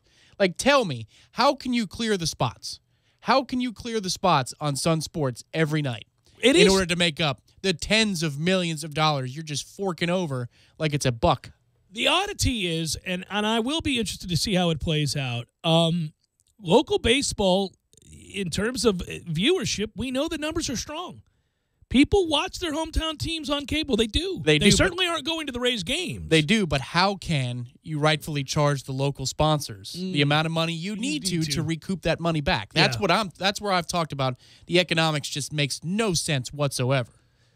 Well, there is it's an interesting time in baseball. Nothing in the CBA requires teams to actually try and win, which raises this issue that CBA, which doesn't expire until after the 2021 season, according to the Wall Street Journal, shifts power from the players to the owners. While the players successfully negotiated for lifestyle improvements like more days off and additional space on team buses, the league appears to have won the financial battle. The current competitive balance tax hits teams with severe penalties for surpassing certain payroll thresholds, serves as a disincentive for spending. So the teams like the Yankees and Dodgers have slashed their payrolls to ensure they'll finish below the $197 million that triggers that tax, by the way. Okay, for example, I just pulled up the dollar amounts that are assigned to the annual TV rights deals for, the carriers of baseball teams. And the Rays, currently, this was as of 2015, 2016. So these numbers are going up for the next signing of a deal. Right. $20 million a season? Really? I mean, is 162? I mean, so what? You're broadcasting probably about 155 of them, right? Totally, because you're going to get some national, regional love. So you're talking about 155 games are worth $20 million. Is there enough money in Tampa Bay to, you know what I mean, and enough interest around that team that's going to win in this period of time, somewhere between 78 and 85 games, that you can recoup that kind of money? Is it really worth that? That's where I have a hard part, and that's the Rays. That's the hard part there. Yeah, and we saw, what was it? Well, it was when Arizona, right? When they went in after their cable deal, when they got their money, and we said, oh, my goodness gracious. Now, every team did get that huge lump sum. I think it was $50 million. Coming this year. It's coming this year. So that's another reason people are a little bit nervous. I would say this. I think the reason that so the players are nervous about this. They're waiting and watching closely. But you do realize that next year is a much different looking year in terms of free agency, and you're looking at Bryce Harper and Manny Machado. If Bryce Harper and Manny Machado don't sign for, break the bank kind of deals, right? Remember when we were asking about whether or not Bryce Harper could get, was it $500 million, $400 million? Yes. All right. Then people will certainly raise an eyebrow and have a question about what the owners are doing. And here's the problem for the owners who can say, and by the way, they may very well not be colluding, but the owners can say, oh, listen, that doesn't happen. It's just the market is weak this year. We don't think that there are top free agents out there to be paid. The owners got busted for collusion. It happened. They had to write a check to the Players Union for $280 million after getting busted back in 1990. It's happened before. Okay, here's the Arizona deal, the one that you remember. Yeah, the one that it's I remember. insane. It okay, is so insane. so before this deal was struck, so this was back in, again, 2015 was a year for Fox Sports Arizona to either pony up or leave the table. The Diamondbacks were commanding $30 million a year for their broadcasts. Again, I mean, I get it. The Scottsdale area, it's nice, it's rich, but $30 million a year, that's even a little bit steep to me. It jumped to $100 million a year. Right, that was the one that I remembered being absurd. 15 years, $1.5 billion. And the thing that I'm very interested about here, this is the new wrinkle to this whole thing. Disney is in line to be purchasing all of these regional sports networks from Fox. Disney ESPN just, bought Baseball Advanced Media. Right. Will there be That's the $50 million that all the teams are going to get. Will there be a restructuring of these deals? If Disney wants to take on all of these Fox Sports local channels. Oh, I would think there's absolutely going to be a restructuring, and that's another part of what we're talking about here. That's the wrinkle, that payrolls are going to be reduced, period, across the board for everybody. There will be a new norm, even for the richest of teams. Right, and for example, like it's best to be a pitcher right now. There's no doubt about that because there's less of those. But if you look at the hitters market, like Todd Frazier's hit 20-plus home runs, 25-plus the last 4 or 5 years. He's only 31, 32 years old. So he should command a pretty good number per year. Problem is that I believe there's stuff back in the game because 25 home runs after the year 2017 mean a hell of a lot less than they did after, say, 2015 or 2014. Well, everybody's also hitting 21 or 20 home runs, 25 home runs now. So what's the difference? And again, the designation of shame that you feel for striking out is completely removed. Sure. I mean, his on base is 360. That's what you're paying for, and you're paying for a defense. You're not paying for the 20-25 home runs because he's played at Yankee Stadium, Cincinnati. You know what I mean? A lot of people can hit home runs, Yeah, exactly. So he's only getting 7.5 a year, whereas that type of production, maybe at the end of 2014, 2015, where we thought it was that much cleaner. It's worth double that. Well, I joke about it now, but I mean, I brought it up before. If you watch that documentary Icarus, it doesn't specifically look at baseball players. It's something much different than that. But it is about the pervasiveness and how easy it is to cheat tests, whether they're Olympic tests and whether whatever it might be. When you say I think there's something back in the game. I'm never going to be at the point again where I go, no, because what we do know is that the cheaters are usually always ahead of those in chase, certainly without question. Jeff Cameron Show, 97.9 ESPN Radio.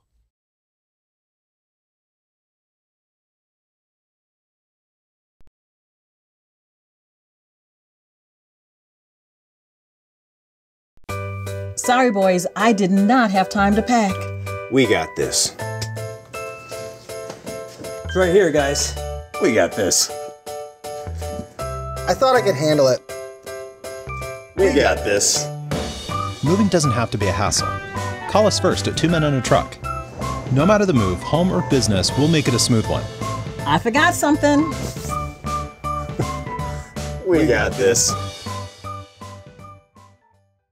When you're in need of auto repairs, look no further than Nice Tire and Auto Service. Nice has been in business for 16 years with long-term, knowledgeable sales associates. They have the latest wheel balancing machine in the industry. And for passenger vehicles, they service AC, brakes, suspension, tune-ups, and much more. Never sit through a long wait. Nice Tire and Auto has 10 service bays to get you back on the road quickly. If you have tire problems, check out their large inventory with various Goodyear and Michelin tires. Nice Tire and Auto Service, 4792 Bluntstown Highway, 574-4100. I'm talking tough, like a state of mind. Tough, like a soldier on the front line. Tough when it gets rough, like my poor truck, always enough. I'm talking tough. Franklin Spring Creek Ford, the place to find your next truck in southern Georgia. I'm talking tough. Hey y'all, we're Chris and Preston from Low Cash. Head to Franklin Spring Creek Ford and see them about all of your vehicle needs. GMC Cadillac is back at it, supporting the High School Scholar Athlete of the Month on 97.9 ESPN Radio. Listen every Wednesday to hear our monthly winners. Check them out at Dale Earnhardt Jr., Buick, GMCCadillac.com. It's been called shell shock, war neurosis, and battle fatigue. Today, we call it post-traumatic stress disorder, and it affects 1 out of every 5 warriors returning from battle in Iraq and Afghanistan. The Wounded Warrior Project offers comfort and support for warriors with PTSD and all other scars of war, whether those scars are visible or hidden. Find out how to help, because for warriors, the greatest casualty is being forgotten. Please visit woundedwarriorproject.org. As utility customers continue to use more energy to offset the recent cold weather, the City of Tallahassee offers you a few tips to help you save energy, water, and money. Sign up today for a free energy audit. After the audit, they'll provide recommendations for energy and water-saving improvements, and it's all free. Take advantage of the Winter Relief Assistance Program, or WRAP. This alternative payment program allows all residential and non-demand small business utility customers to carry over up to 25% of their utility bill in January and February to the following month's bill. To request this option, customers should call 891-4968 after they receive their bill. Try switching to natural gas. The City of Tallahassee offers rebates on natural gas appliances. To find out if natural gas is available in your area, visit talgov.com/YOU. Check out the City of Tallahassee's Ceiling Insulation Grant Program. The city may pay up to 80% of the installation's cost, up to $400. Having an energy-saving winter is easy with all of these great products and services. Call 891-4U. That's 891-4968 to learn more and be winter ready. See, very intrigued by the Dan Le Batard Show on ESPN Radio. I'm telling you, that Jags locker room after that game had to be the single most confused place in America. Yes, we played the exact game we set out to play. We did everything the coaches told us to. We knocked out Gronk. We weren't even supposed. We don't want anyone to know they told us that, but they said, yeah, any 15-yard penalty that knocks out Gronk, we're all good with it. We were loose while our screws were tight. Yes.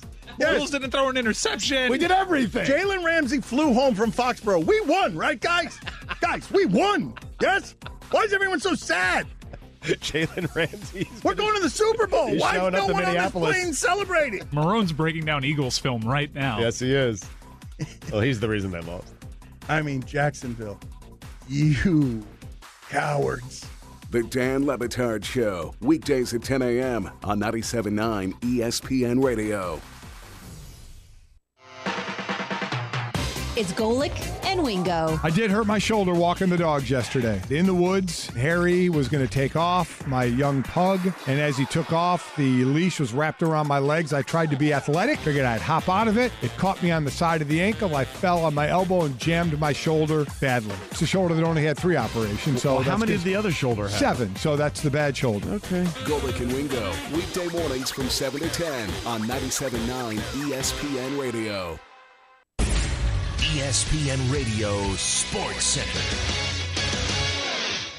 I'm Christine Lisi. At this hour, it's official in Indianapolis. The Colts named Patriots offensive coordinator Josh McDaniels as their new head coach. NBA, the Cavaliers return to the court tonight against the Magic. Cleveland, 12 losses the last 18 games, trying to right the ship. Cavs have been talking to teams all over the league ahead of Thursday's trade deadline, says ESPN's Adrian Wojnarowski. Charlotte, Utah.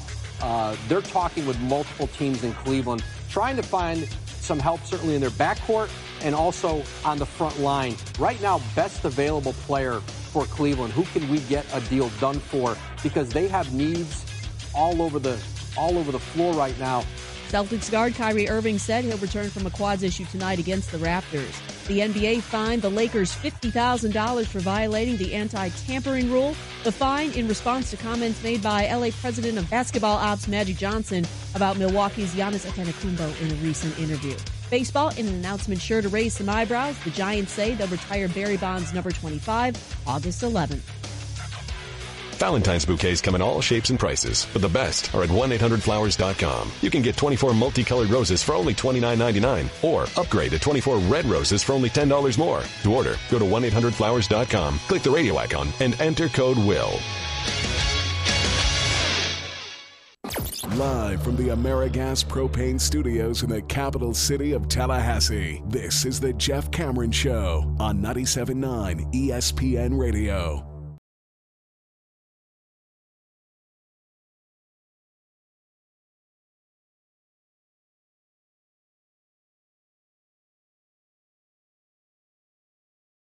put a capper on it, Tom. You were saying Disney's purchase, baseball, go. Okay, so Bob Iger was on CNBC today apparently talking about how they're relaunching the ESPN app this spring along with an ESPN streaming service called ESPN Plus. So the point of this is I'm going to guess that ESPN, in the midst of all this upheaval, having dismissed countless employees, all in high-profile moves, has recognized that at the end of the day, it's about what live sports you can provide, always, and what platform you use. Those with the accessibility and relative ease and use are the ones that will win out, and that's what ESPN is going to war to try to do. Well, and Disney, to some extent, right? This is what we've long talked about. The moment that the consumer decides they don't have to watch a game live, that they don't have to see it in the moment and they can DVR it. That's right. Is the death of sports television as we know it. That's right. But that isn't going to happen, I don't think, anytime soon. Viewing habits have changed radically, but you don't wait for the big game. You watch the big game. Sure. What I found interesting, and I read a Washington Post article about the economics of this 21st Century Fox Disney deal.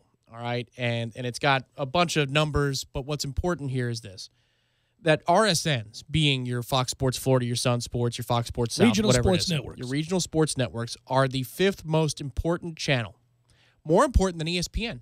Because of local viewership. That is correct. That's why teams like the Rays can survive with 70 people in the ballpark. Because the people are watching them. They're paying TV. about $52 billion or so for this entire deal. The RSNs take up most of the value of the deal that ESPN is committing to Fox. So they're paying to play up in a sense. But my sense of this is it's an intermediate move. Right now, if you wanted to watch, let's say, Fox Sports Sun or Fox Sports Florida on the Fox Sports Go app, what happens? Or Bounce. Right. Yeah, someday, right? Hopefully. What happens? ESPN app. You click on something and then blacked out. Or the cable provider or satellite provider request window comes up. That's right. You have to have paid for this. Yes, we need to know. You can't get direct to consumer. That's correct. Right. That's what this ESPN Plus is going to cut off for you for ESPN, ESPN2. You can just buy it straight from ESPN. My question to you, though. But not the RSNs. Oh, They don't have the rights for it yet. The way the deals are structured for the Rays, the Lightning, the Braves, whatever it is, you still have to pay an extra level, and you're still tied to the cable companies. To me, what this is doing, Disney is taking command of all of these networks and all the contracts that they currently have, NBA, MLB, NHL.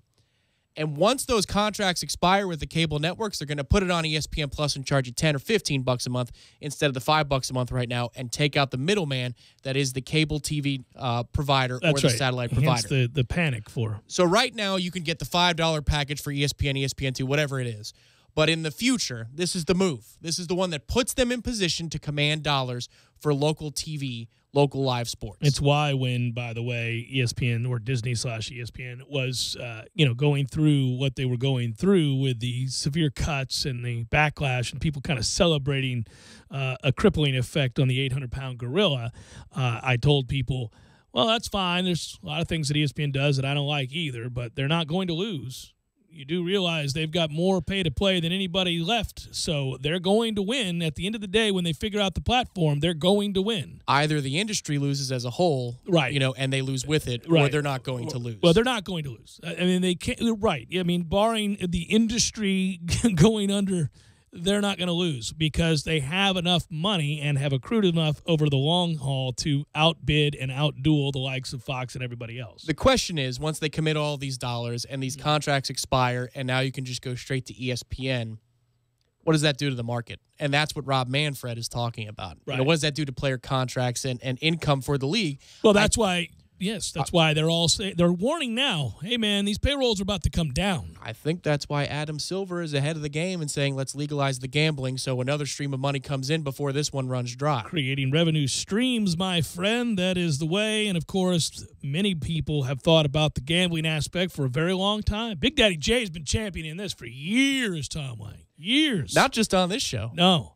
It's official. Jacob Eason, the temperamental quarterback at Georgia who is reading the tea leaves, he knows the deal. He'll never see the field again. He's going to go to Washington, at least not in Georgia. He'll go to Washington is what he's decided. That's a good get for Washington. They announced the news through its social media account today. Welcome home, said the message, which Eason retweeted Eason will have to sit out the 2018 season, of course, per that NCAA transfer rule, but he'll have 2 years of remaining eligibility. This is the interesting thing. I mean, it happened with us, and Coker graduated and he left, and Trickett graduated and he left. One of them won a national title. The other turned some heads while playing at West Virginia.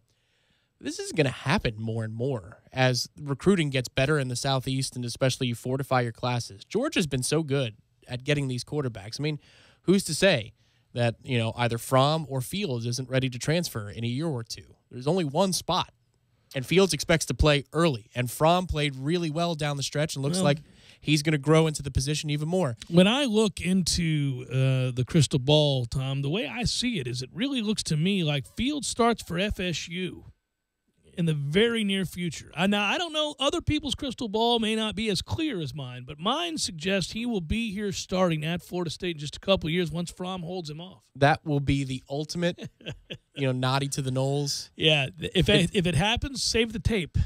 We will. I've marked it down. Save it, okay? On this Tuesday, February the 6th, the year of our Lord 2018. Come on down, Mr. Fields. There's plenty of playing time awaiting.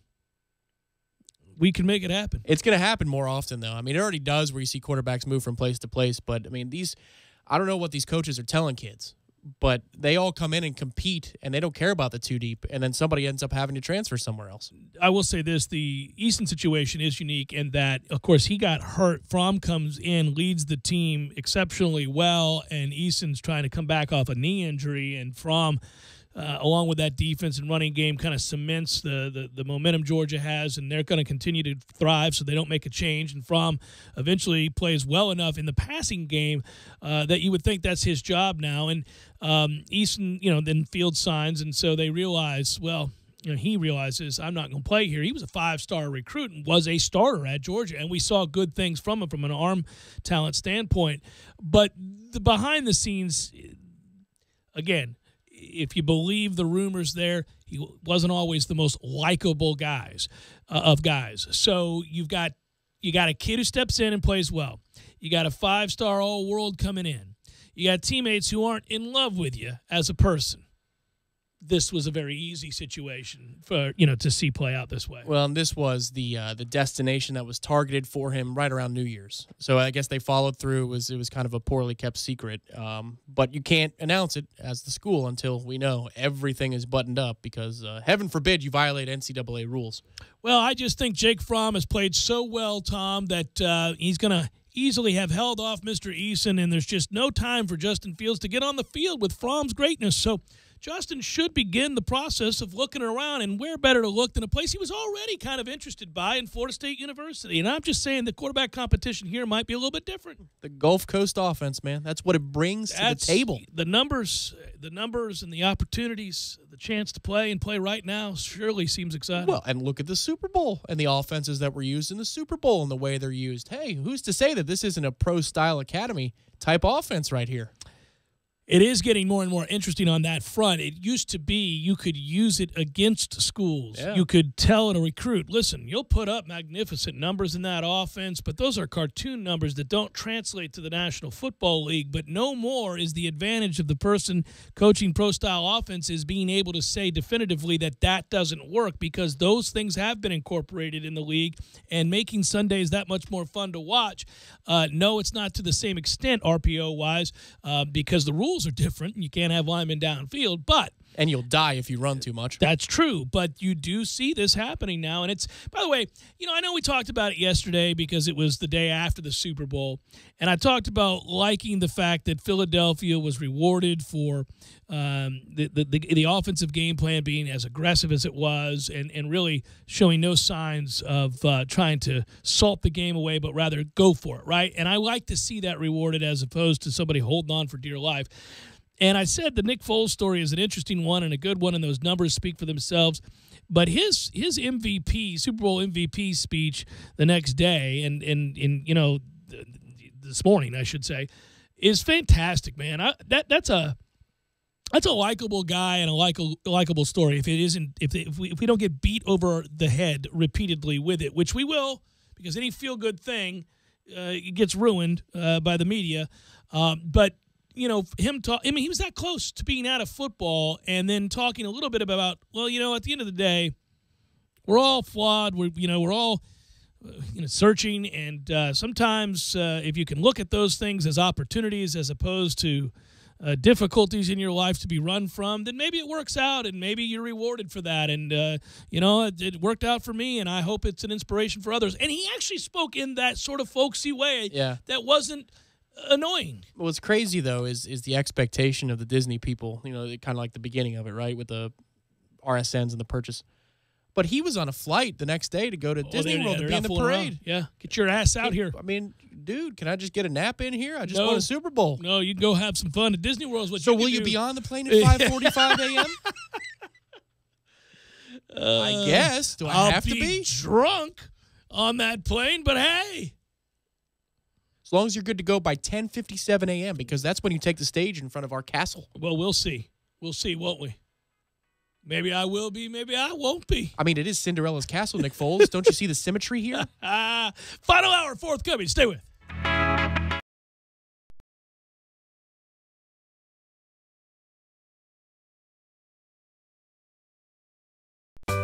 Sorry, boys, I did not have time to pack. We got this. It's right here, guys. We got this. I thought I could handle it. We got this. Moving doesn't have to be a hassle. Call us first at 2 Men and a Truck. No matter the move, home or business, we'll make it a smooth one. I forgot something. We got this. When you're in need of auto repairs, look no further than Nice Tire and Auto Service. Nice has been in business for 16 years with long-term, knowledgeable sales associates. They have the latest wheel balancing machine in the industry. And for passenger vehicles, they service AC, brakes, suspension, tune-ups, and much more. Never sit through a long wait. Nice Tire and Auto has 10 service bays to get you back on the road quickly. If you have tire problems, check out their large inventory with various Goodyear and Michelin tires. Nice Tire and Auto Service, 4792 Bluntstown Highway, 574-4100. I'm talking tough, like a state of mind. Tough, like a soldier on the front line. Tough when it gets rough, like my Ford truck. Always enough. I'm talking tough. Franklin Spring Creek Ford, the place to find your next truck in southern Georgia. I'm talking tough. Hey y'all, we're Chris and Preston from Low Cash. Head to Franklin Spring Creek Ford and see them about all of your vehicle needs. No problem. Credit score under 600? No problem. And it's not tied to taxes. Come see how easy it is for you to drive away in a new Kraft Nissan. And remember, if you don't see the Kraft tag in your car, you paid too much. Way too much. Kraft Nissan on Mahan Drive between Academy Sports and Costco. It's been called shell shock, war neurosis, and battle fatigue. Today, we call it post-traumatic stress disorder, and it affects 1 out of every 5 warriors returning from battle in Iraq and Afghanistan. The Wounded Warrior Project offers comfort and support for warriors with PTSD and all other scars of war, whether those scars are visible or hidden. Find out how to help, because for warriors, the greatest casualty is being forgotten. Please visit woundedwarriorproject.org. Running low on the stuff you need? Time for a Target run. We're here for all the big moments and the little ones, too, like impressing your Valentine with a dinner date in. Get a free $5 gift card when you spend $20 on meat and seafood. Or being sweet on treats, like Mars and M&M's Classroom Exchange bagged candy, just $4.99. For a quick cleanup, get Mrs. Meyer's multi-surface spray or liquid dish soap on sale for $3.79. Get low prices on thousands of items today and every day. Target run and done. Pricing may vary. Restrictions may apply. Nestled in Midtown Tallahassee, you'll find a piece of old Ireland. Finnegan's Wake Irish Pub. Locally owned and operated, Finnegan's Wake is the only pub in Tallahassee with an authentic Irish bar. Finnegan's Wake offers the largest selection of Irish whiskey in town and pours more Guinness than any bar or restaurant from Pensacola to Jacksonville. Open daily from 3 p.m. to 2 a.m., Finnegan's offers live music from local and national acts, karaoke, and hospitality nights, and is Tallahassee's premier viewing location for all professional soccer leagues matches. Finnegan's Wake Irish Pub, right off Thomasville Road next to 5th and Thomas. Come join us for a pint, a match, and more stories. Don't just listen to The Jeff Cameron Show. Watch it live. The Jeff Cameron Show Streamcast. Live weekdays 3 to 6 p.m. Head to ESPNTallahassee.com today to watch live or catch up on demand. The Jeff Cameron Show Streamcast. Brought to you by Nice Tire and Auto, your trusted Goodyear dealer. 574-4100. And presented by TNT Supercenter in Thomasville, Georgia. And Franklin Spring Creek Ford.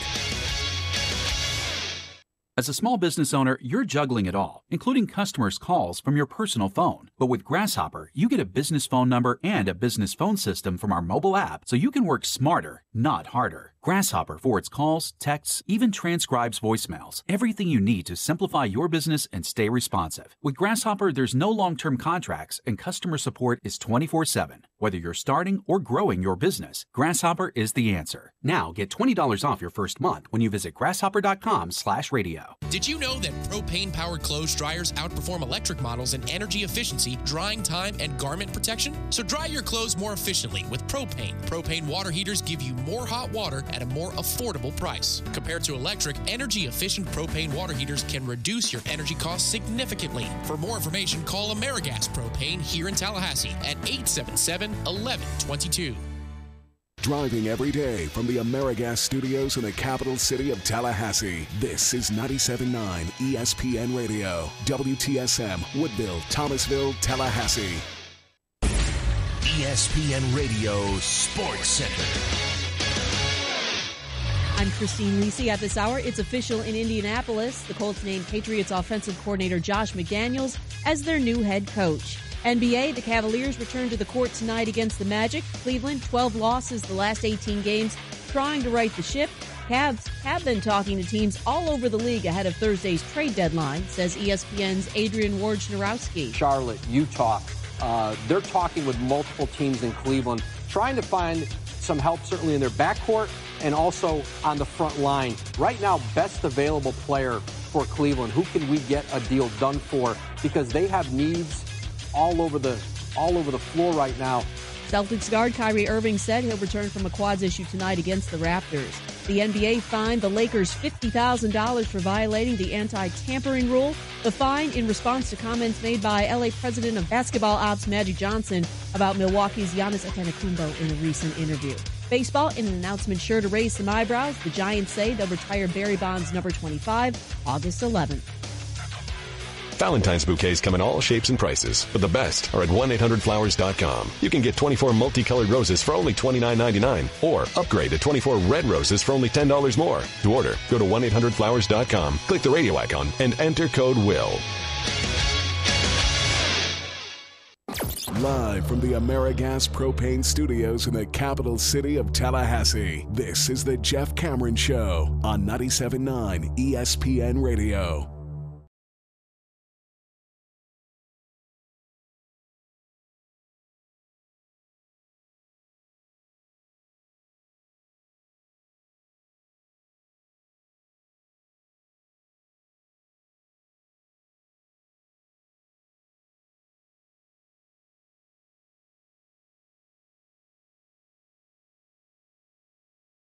Final hour of the Jeff Cameron Show, at least for today. Fine Lawn Maintenance Tuesday, everybody. Hope you're well. I'm Jeff. That is Tom. We're online, ESPNTallahassee.com. That's where you go to listen live via the streaming free always. Email the show if you like, JCS at 979ESPNradio.com. Find me on Twitter at JCameron Show. WTSM app, good for mobile devices. By the way, if you're watching on YouTube, thank you. If you'd like to watch on YouTube, you can. Type in ESPN Tallahassee once you're there, and what-up? We got a big basketball game tomorrow. Really looking forward to it. Makes me want to dance. Just shimmy about the office place a little bit on my way to get yet another cup of coffee because I'm an addict. Well, the good news is the ESPN Tallahassee Corner Pocket Bar and Grill Executive Suite has a lot of room to shimmy in. Boom. Yep.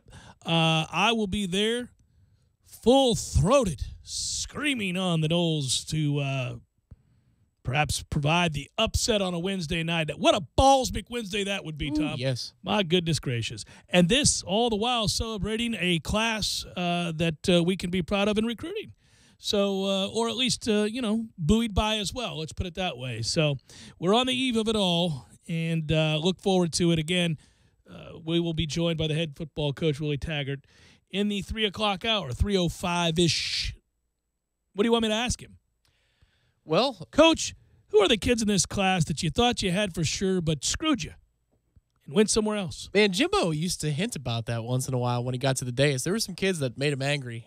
Dante Fowler was one of them. He took the shot that day that, well, if you look at the depth chart and that's a big concern for you, then we don't want you here.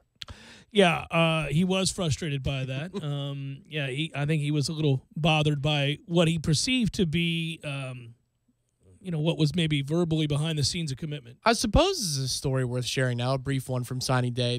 Back in the day, I would go to the actual headquarters there and walk up and from the media room and Moore Athletic Center. They'd let you into their little war room within. They the did Moore do Athletic that. Center. Were you there for War Chant? I was there for War Chant and 24/7 for 2 different years. And well, you're a free agent like that. You just whore yourself out to any of those sites, don't you? Or I was struggling and the economy sucked. It, could joke, be man. perceived either way.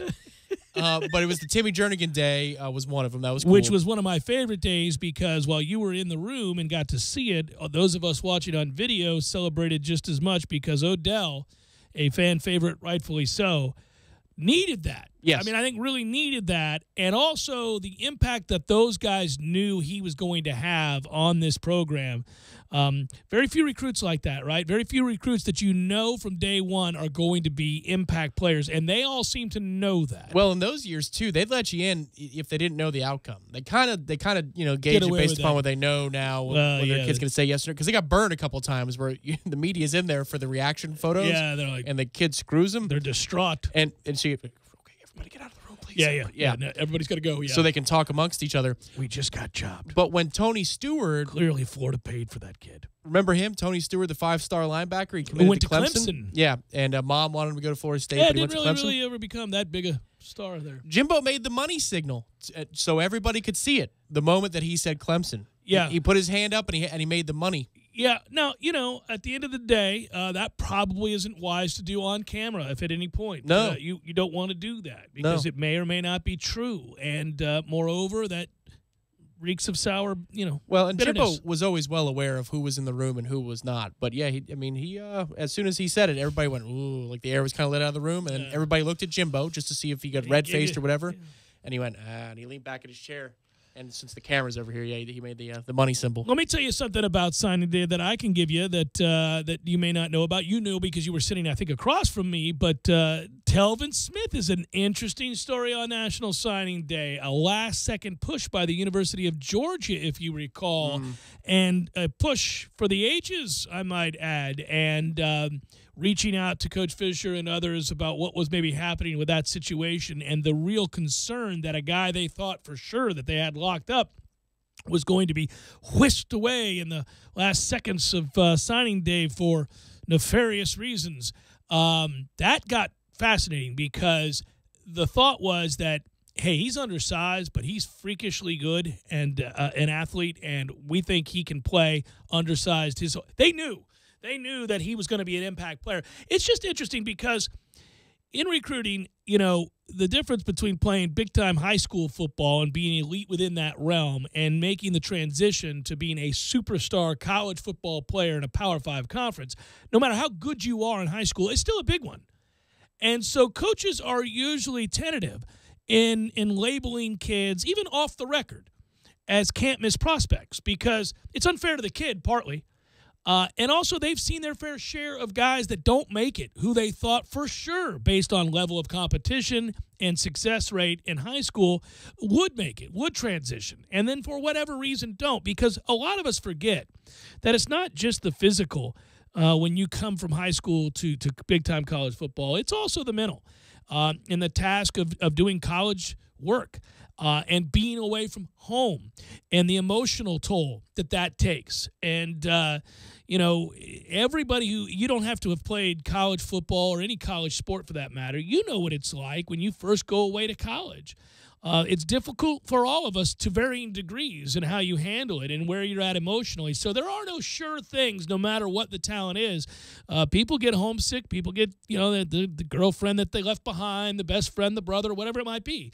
And it can be very difficult. So when you have a coach say to you that guy can't miss. This guy's he's right between the ears. He's focused and he's talented beyond reason. He's a can't miss.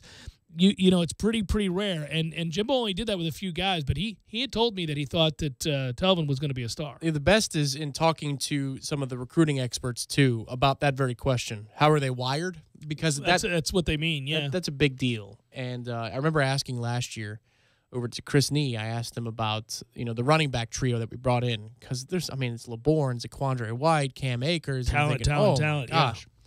And I'm watching the film of them, trying to see, you know, what do they specialize in? Because running backs, you can actually kind of tell. You know, does this jump cut work, or or is he just that much faster than a bunch of private school kids? Yeah. So I'm looking at them all, and wow, there's a lot of talent here. So who's the best one? And he said Akers. I said, well, why? Beyond the fact he's 5 stars. So I get it. You know, it's self-evident now. Yeah. His demeanor's different. He wants to be coached. He's not coming here as a prima donna. He wants to be coached hard. He likes to be told no, or you have to do something better. And with Jimbo at the time, I thought, well, that those two couldn't be better for each other, because that's exactly what he's going to get, and it's not going to phase him. Some kids get on campus, and the nice coach that was in their living room is not the same coach they see in the practice field, and they can't handle it. Well, where I think that's most important really is at the quarterback position. If your coach is an offensive coach and a quarterback coach and a former, in this case, former quarterback himself, I think it's really important that you be able to deal with that, because there's already so much stress in manning that position and having to be the guy, because by definition, since you touch the ball on every play, you have to be a leader of some form. You may not have to be as vocal as others, but you have to be a leader in some way. And character matters, and toughness matters at the position, and the ability to take on responsibility and to motivate and to find a way to facilitate, a team's work ethic and all these different things. It largely derived from that position. And if you can't handle tough love, whether it was Jimbo Fisher most recently, or go back to the days at the University of Florida with Steve Spurrier screaming down his quarterbacks all the time. We've seen that a lot at that position, because there's so much responsibility. And everybody handles it different, and everybody coaches it differently. I'll be very intrigued to see how Willie Taggart coaches it. I have not watched him specifically over the course of a game to see how he interacts with his quarterbacks, being that he was a good quarterback, undersized as he was, and that's why he had to go to Western Kentucky and didn't go to Florida State. But to see how he coaches them up. Well, and that's a complex discussion in and of itself, too, because now offensive coordinator. So there's already a dynamic in place where we thought we might be getting it in a vacuum. When you were looking at filling the coaching vacancies, even before Loxley's name came up, you thought, well, push comes to shove, they can use, the 9th and 10th coaches somewhere else, other than quarterbacks or offensive coordinator in title, because Willie can just take that title on and he'll be the offensive coordinator, game planner, and then you have a position coach at quarterback only, but nothing higher. Not this time. Not the way they went.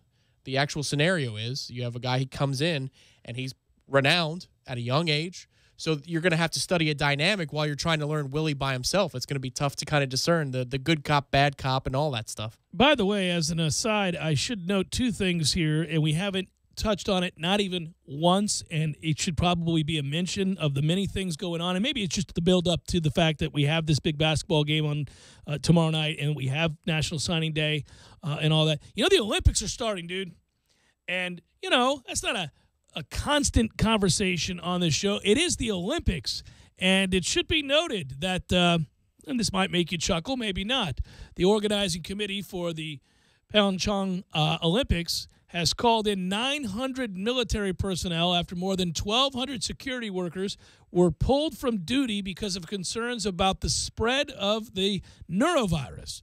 That is to say that there were 32 cases of people walking about in security violently puking on other people. That's not what you do. No, we've got projectile vomiting going on at the Olympics. Do you think you guys can win the gold? Oh! Now you have norovirus. 32 cases involved 21 private security staff members, 11 people from other locations, including, just any number of locations they're citing here at the games. 41 different workers have now been confirmed to have symptoms at the research center. The others have been pulled from duty to prevent possible spreading of the illness. But the early returns so far, first big story out of the Olympics, is 900 military personnel having been called in to replace the security forces at the Olympics, as those security forces are found to be projectile vomiting on one another. I will hazard a guess and say they'll be wearing masks over their face to keep away the germs. Sweet Jesus. I mean, that's a hell of a welcome. Come on. You now cannot compete. Welcome to the games, everybody. Not good. Let's give away tickets. It's a better story. We've got two to tomorrow night's big-time basketball game. We do. And we're going to give them away to caller 2, 523-3776. Those are club-level seats, folks. Yeah, ain't no BS. I almost said something else. No, we've got your club-level seats. No general admission. No. Special Club level. admission. Get your food, get your beer on, get your cheer on. Florida State, Virginia tomorrow night. Should have been in marketing. 2 tickets. Give away now. 523-3776. Club level seats. Caller 2, 523 ESPN 523-3776. Go.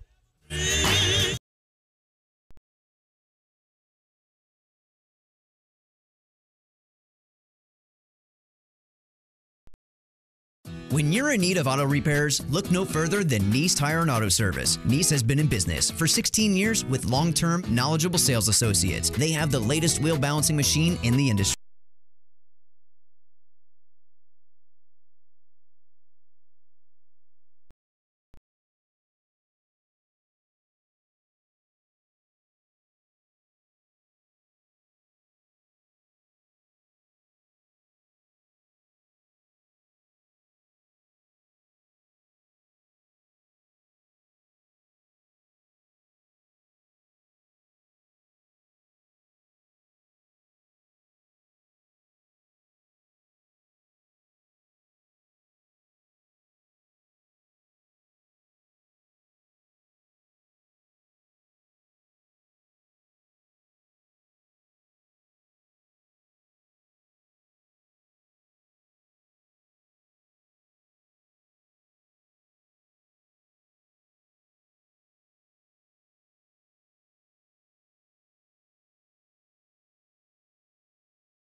Brothers Roofing, professional every time. Stay safe and dry inside. License number CCC 049350. Hi, Chris Kraft for Kraft Nissan. As most of you know, it's that time of year again. Tax refund time. What does that mean for all of us? It means that every single car dealer in town will be trying to shout the loudest for you to bring in your tax refund. Bring in your W-2s, and they will put you in a used car that is nothing like what you really want. Well, guess what? Kraft Nissan's New For You program is an absolute game changer. We don't need your tax return. We don't need to see your W-2. And absolutely the best of all, we will not sell you an overpriced used car. And that is exactly why at Kraft Nissan, we call it the New For You program.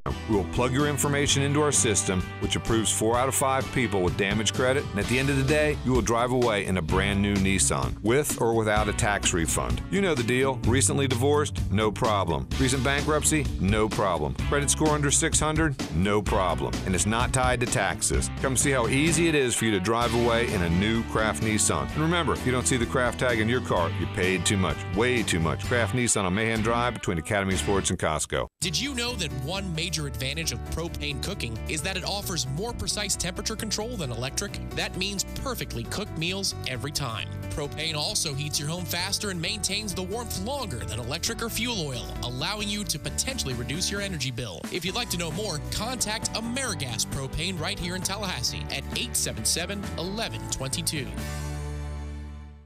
It's been called shell shock, war neurosis, and battle fatigue. Today, we call it post-traumatic stress disorder, and it affects 1 out of every 5 warriors returning from battle in Iraq and Afghanistan.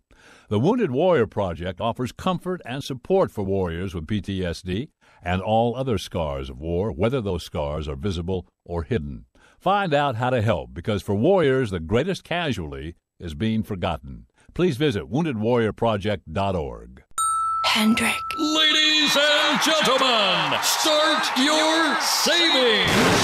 Race into Dale Earnhardt Jr. Buick GMC for the best selection and service in Tallahassee. Get incredible discounts on racetrack-worthy vehicles, like $10,000 off select new Buicks and GMCs. We are professional grade. And that's not all. We've got a huge used car inventory, so you can find a quality pre-owned vehicle to fit any budget. We even offer low payments and exceptional offers like 0% APR financing. Hassle? No way. Haggle? Never. At Dale Earnhardt Jr. Buick GMC, you'll deal with people you know, like, and trust, and get the honest, friendly service you deserve. That's why our customers will tell you there's no better car buying experience in town. Visit us today at 1850 Capitol Circle Northeast or online at DaleJr.BuickGMC.com. And remember, you too can be a Hendrick driver. This is the Jeff Cameron Show. Jeff Cameron Show on 97.9 ESPN Radio.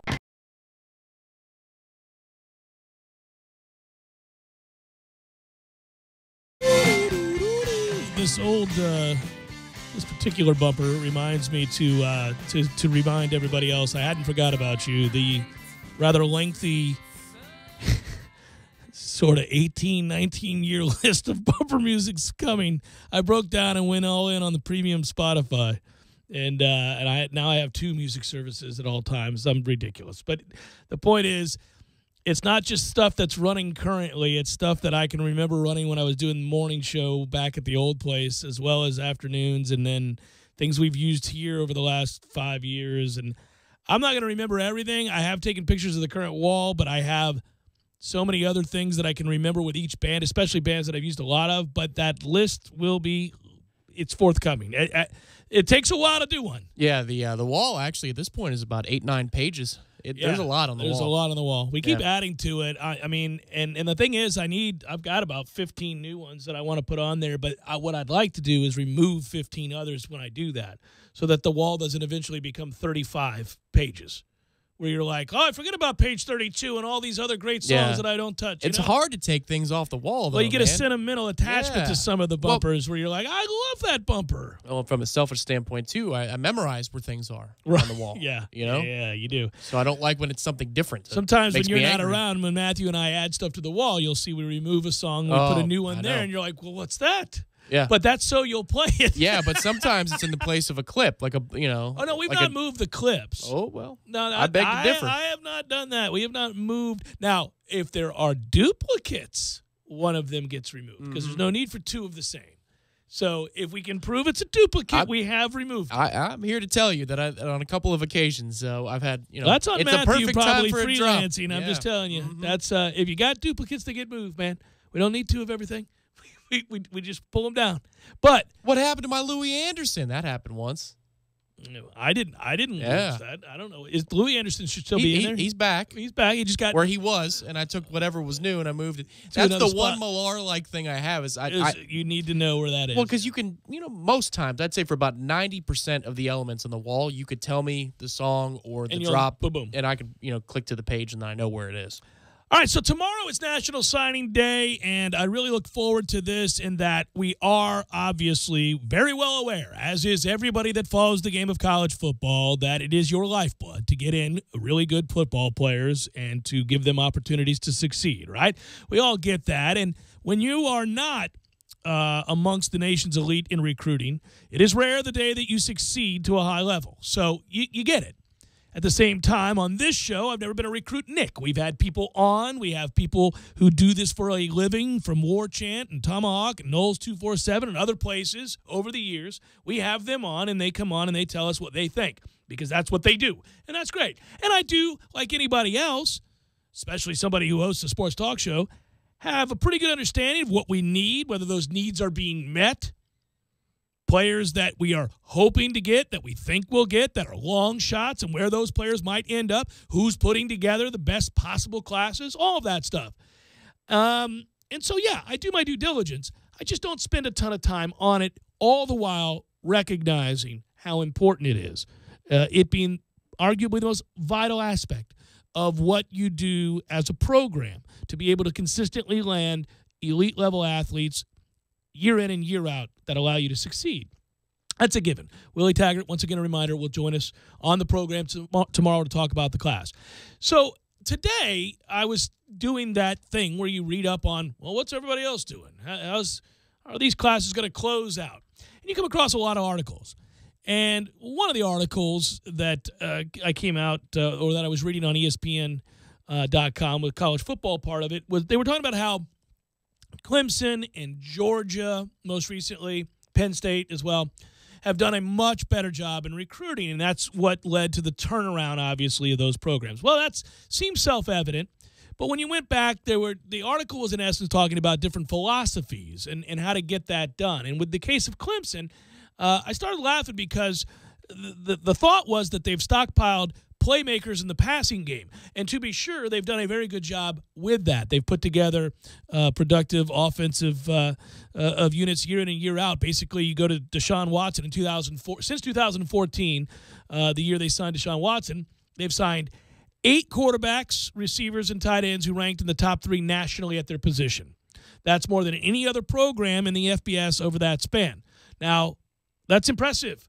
I would also point out it's very impressive that their defensive line is arguably the best, if not the best, one of the best 2 in the country in all of those years as well. And they all choose to stick around. Yeah, they do. For whatever freaking reason, yeah. They all stick around and don't go to the National Football League, which is annoying. Yeah, what's crazy about Clemson, too, is, I mean, there only can be one quarterback on the field in a game. But they seem to sign a top 5 quarterback every single year. Well, they got the number 1 pocket passer in the country, which is on the heels of getting, you know what I mean? Yeah. Like you talked at length before the season even began with the folks up at Clemson because you made the trip up for the ACC meetings, and they were talking about, well, you know, Dabo could go a couple of ways here. Quarterback, he could go with the younger player and learn from his mistake and not turning to Deshaun Watson, the generational talent, Deshaun Watson. Sticking with Cole Stout, Tom. We're going with Cole Stout into September, late September, where we're traveling down to Florida State. Cost him dearly. Yes, it did. Yeah.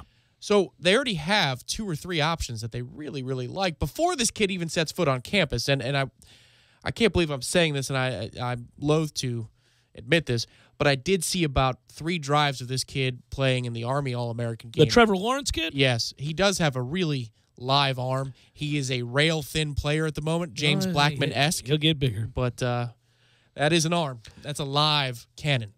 Well, the point of that was that obviously there's been an uptick in the ability to recruit and sustain a level of elite, acquisition of talent at Clemson, and thus they're winning. And yes, they have. And they've also all bought in, and they love their head coach, and they're all in. Georgia and Kirby Smart takes over the program and done a very good job of keeping kids in state.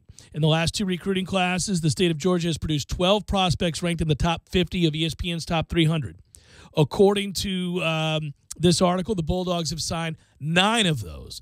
Well, including number 1 dual-threat quarterback Justin Fields. So, that's getting it done in the world of recruiting. Penn State went after, as they noted in this article, linebackers, defensive tackles, defensive line. That's what they did. In the last 4 years, Penn State signed 13 prospects in ESPN's top 300 who were amongst the top 2 at the positions of defensive line and linebacker. That's incredible.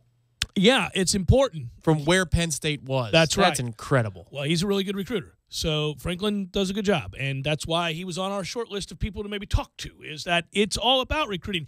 And people know that. I mean, I think intellectually we know that. We get that. It's always about recruiting. Alabama recruits the best players in the country more frequently and at a greater rate, and to a higher depth is created because of it, and you lose to them. That's what happens.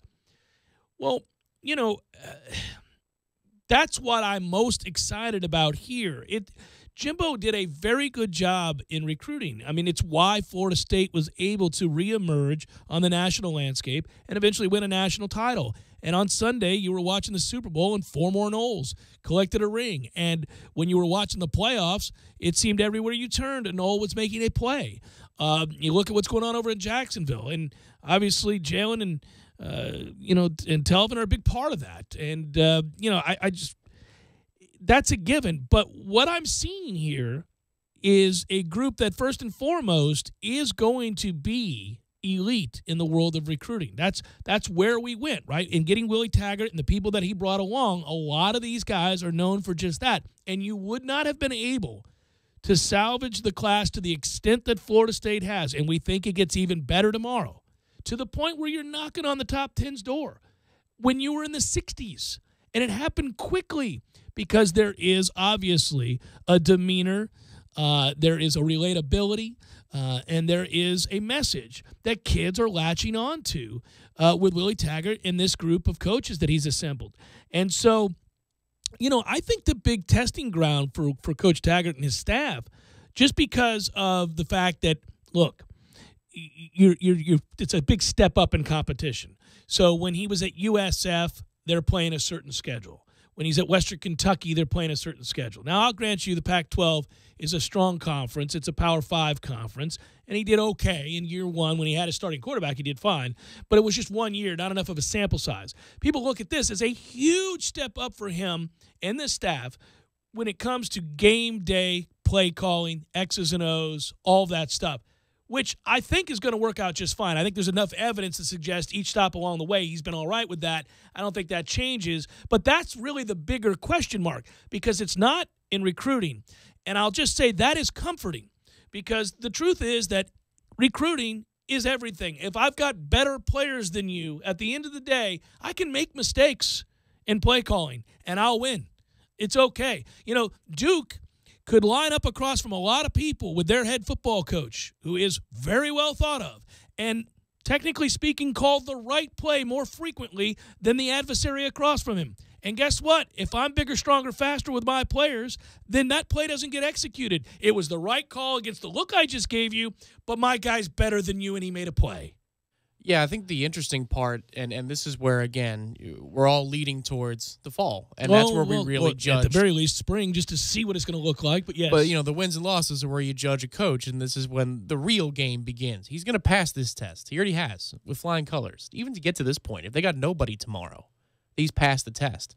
They're going to get most of the people they're in on tomorrow. That's the fun part. Barring something shocking, there's going to be quite a few breaking news announcements into our ESPN programming tomorrow, right here on 97.9 ESPN Radio. Update time for that ass. Yes, we'll probably clean it up for the regular part of the day, but during the Cameron Show, we can do that with the recruiting rankings in terms of the team rankings. Let it drop.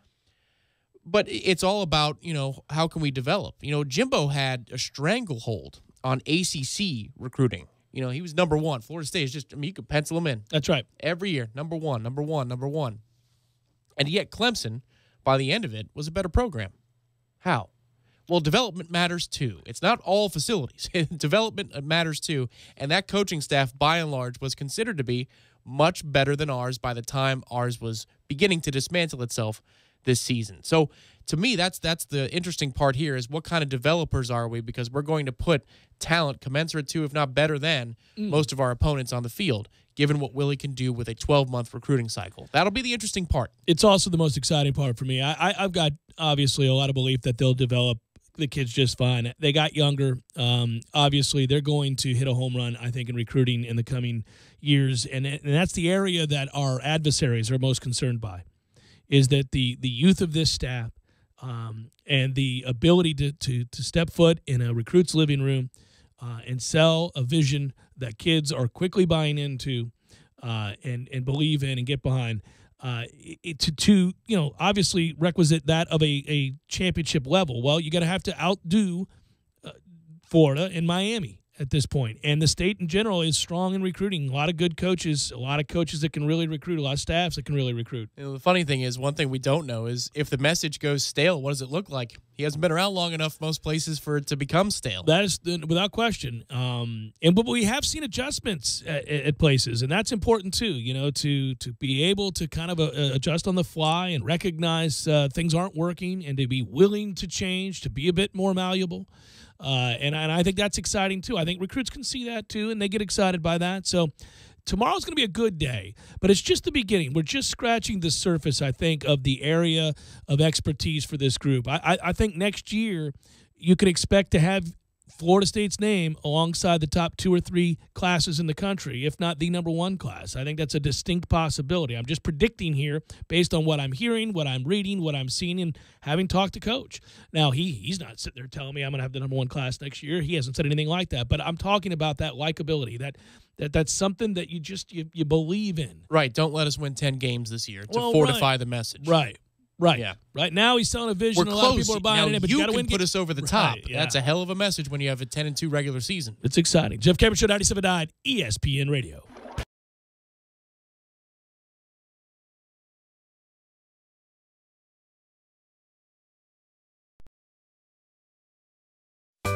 Sorry, boys, I did not have time to pack. We got this. It's right here, guys. We got this. I thought I could handle it. We got this. Moving doesn't have to be a hassle. Call us first at 2 Men and a Truck. No matter the move, home or business, we'll make it a smooth one. I forgot something. We got this. When you're in need of auto repairs, look no further than Nice Tire and Auto Service. Nice has been in business for 16 years with long-term, knowledgeable sales associates. They have the latest wheel balancing machine in the industry. And for passenger vehicles, they service AC, brakes, suspension, tune-ups, and much more. Never sit through a long wait. Nice Tire and Auto has 10 service bays to get you back on the road quickly. If you have tire problems, check out their large inventory with various Goodyear and Michelin tires. Nice Tire and Auto Service, 4792 Bluntstown Highway, 574-4100. I'm talking tough, like a state of mind. Tough, like a soldier on the front line. Tough when it gets rough, like my Ford truck. Always enough. I'm talking tough. Franklin Spring Creek Ford, the place to find your next truck in southern Georgia. I'm talking tough. Hey y'all, we're Chris and Preston from Low Cash. Head to Franklin Spring Creek Ford and see them about all of your vehicle needs. Elevate your gaming experience now. Games for Less is also your headquarters for the best in retro gaming. Atari 2600, original Nintendo, Super NES, or Sega Genesis, you name it. They got it at Games for Less. Games for Less, the Super Walmart Shopping Center on Appalachia Parkway. Give them a call today at 850-219-3535. That's Games for Less. This time of year, I don't have kids, I have eligible dependents. I'm not just a woman, I'm the head of household, and I don't file taxes. I file a 1099 with Schedule C and Form 5329. Staples has everything you need for tax season, including the latest software like TurboTax. So get the help you need to file with confidence. And now TurboTax is up to $15 off at Staples. Now I have to take my eligible dependents to soccer practice. Staples. Less tax stress equals more tax success. Expires 2/17/18. Don't just listen to The Jeff Cameron Show. Watch it live. The Jeff Cameron Show Streamcast. Live weekdays 3 to 6 p.m. Head to ESPNTallahassee.com today to watch live or catch up on demand. The Jeff Cameron Show Streamcast. Brought to you by Nice Tire and Auto, your trusted Goodyear dealer.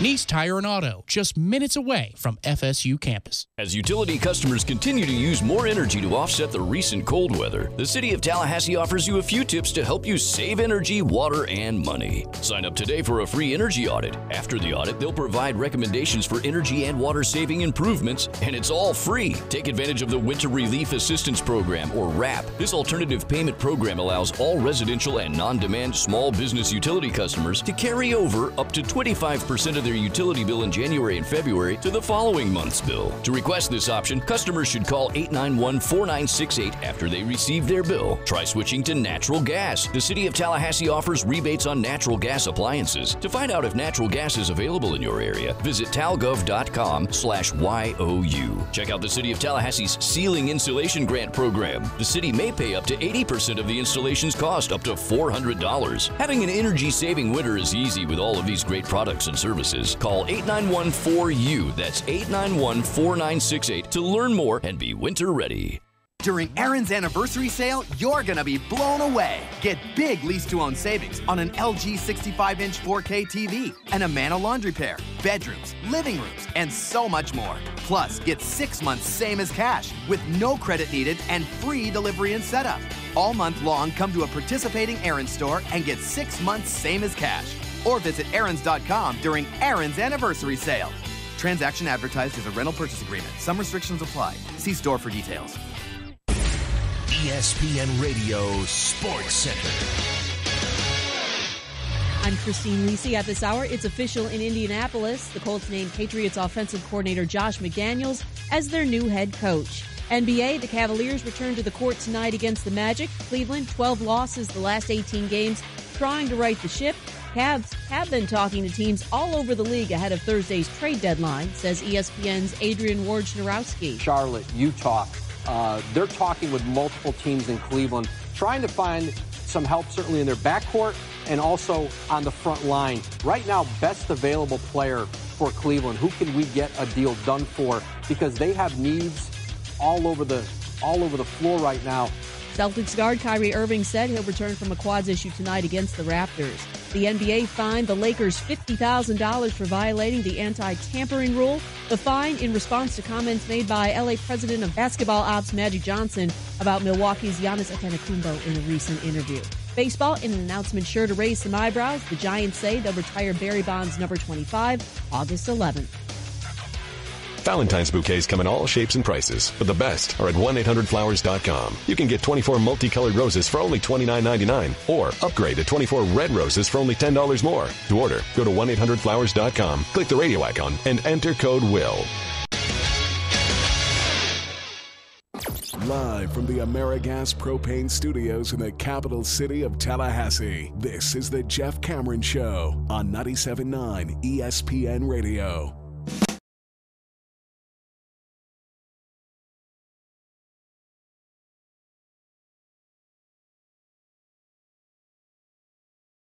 So, they say if you must play, you got to decide on three things.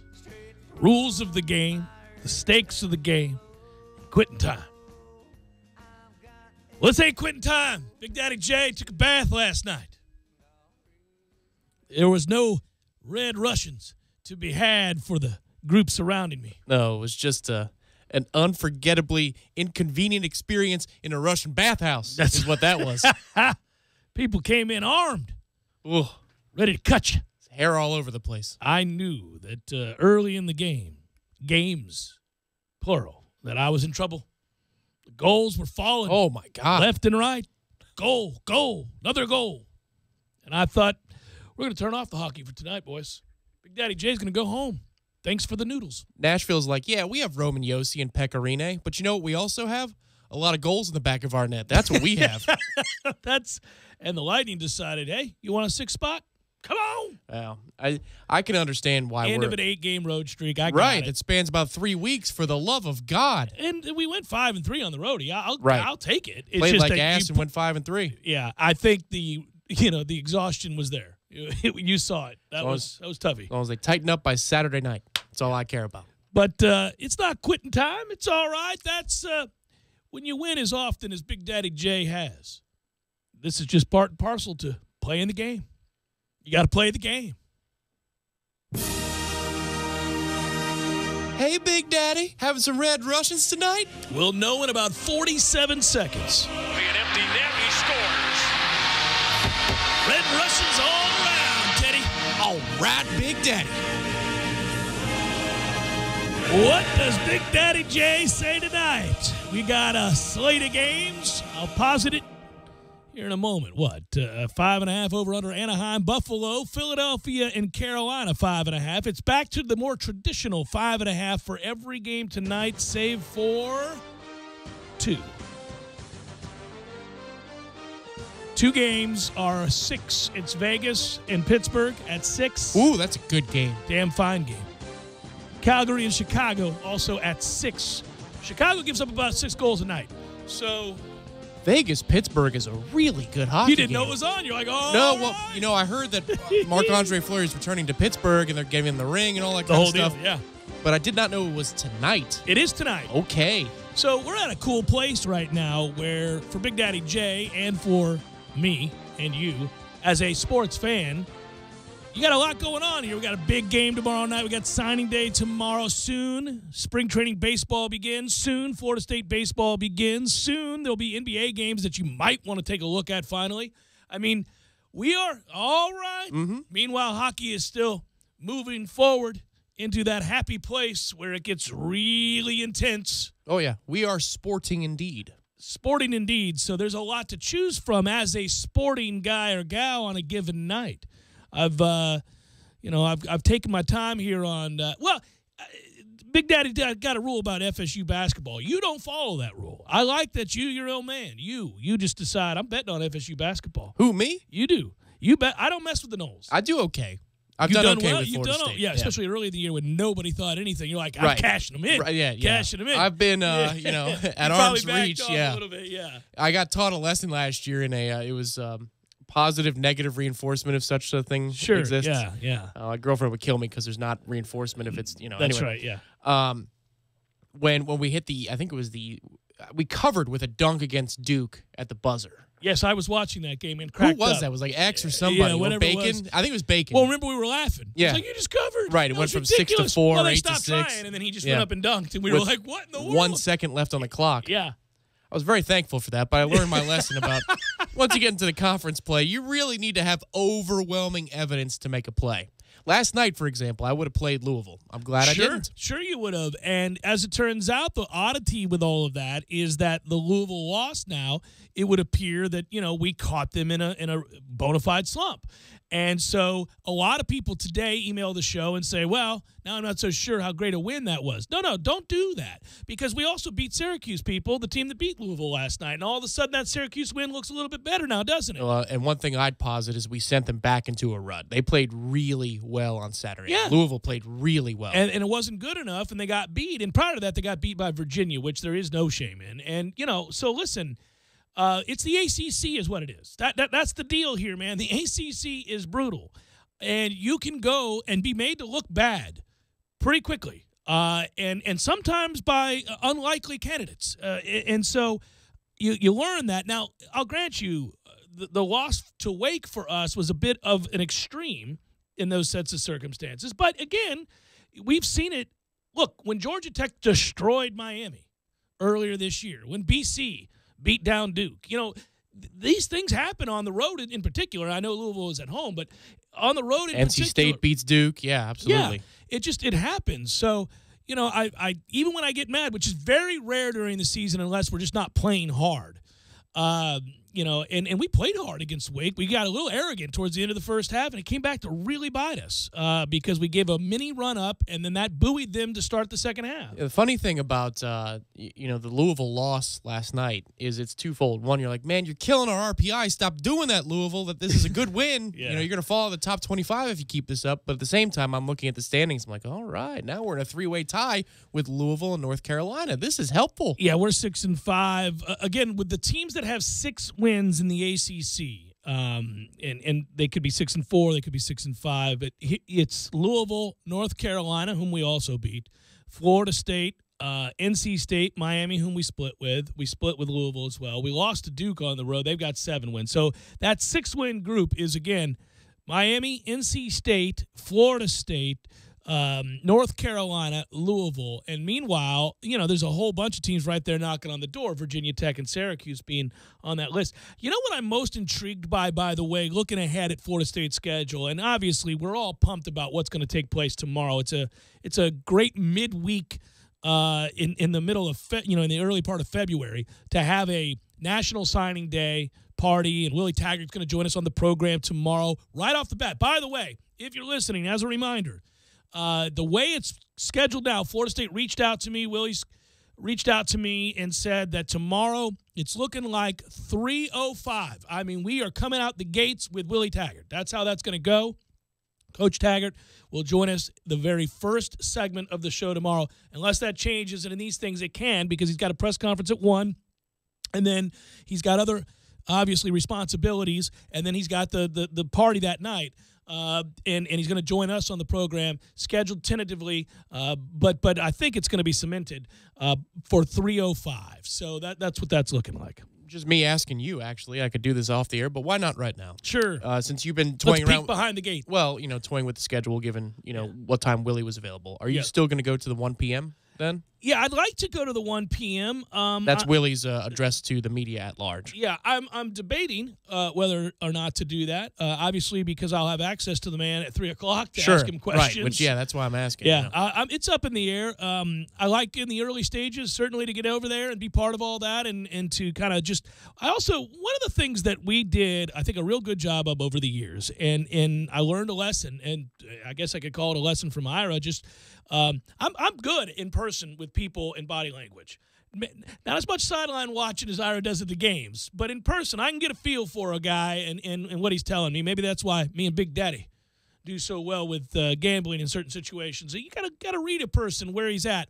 I do that well as opposed to on video, where you have a fixed camera and you can't really tell certain other mannerisms unless you're there. You know, you see the way what the room was like and all of that, the vibe, because let's think back on this for a second. I mean, I'm sure it wouldn't have played well no matter what. But being that we were in the room for that catastrophe of a press conference that Jimbo gave after NC State, had we not been at that press conference, the second he walked out of the room, we would not have heard what we heard, which was the collected media go, "What the hell was that?" Right. Yeah. Remember that? It was Execution Monday. It was in unison. Mm-hmm. I remember we were all stunned. Literally, people who are 100% stoic in their profession, who don't normally react emotionally. He walked from the dais out of the room, and we all went, "What the hell?" That year was was an all-timer for a lot of press conferences. That had 3 or 4 classics. There was like 17 lines, I thought, in there, Tom, where I remember I was writing on my little notepad, my little ACC Swaffy notepad, and I wrote down like the end of the sentence so it would be a reminder to check the timestamp. Yeah. And I wrote, "What?" ?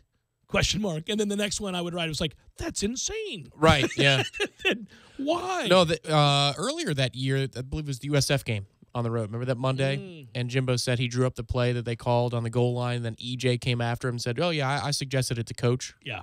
That was one moment. Then there was a moment with the old AP writer, Brent Callistad. My man. Somebody comes into your house. What are you going to do, Brent? You could shoot him if you're in Florida. Huh? And then he just kept on moving.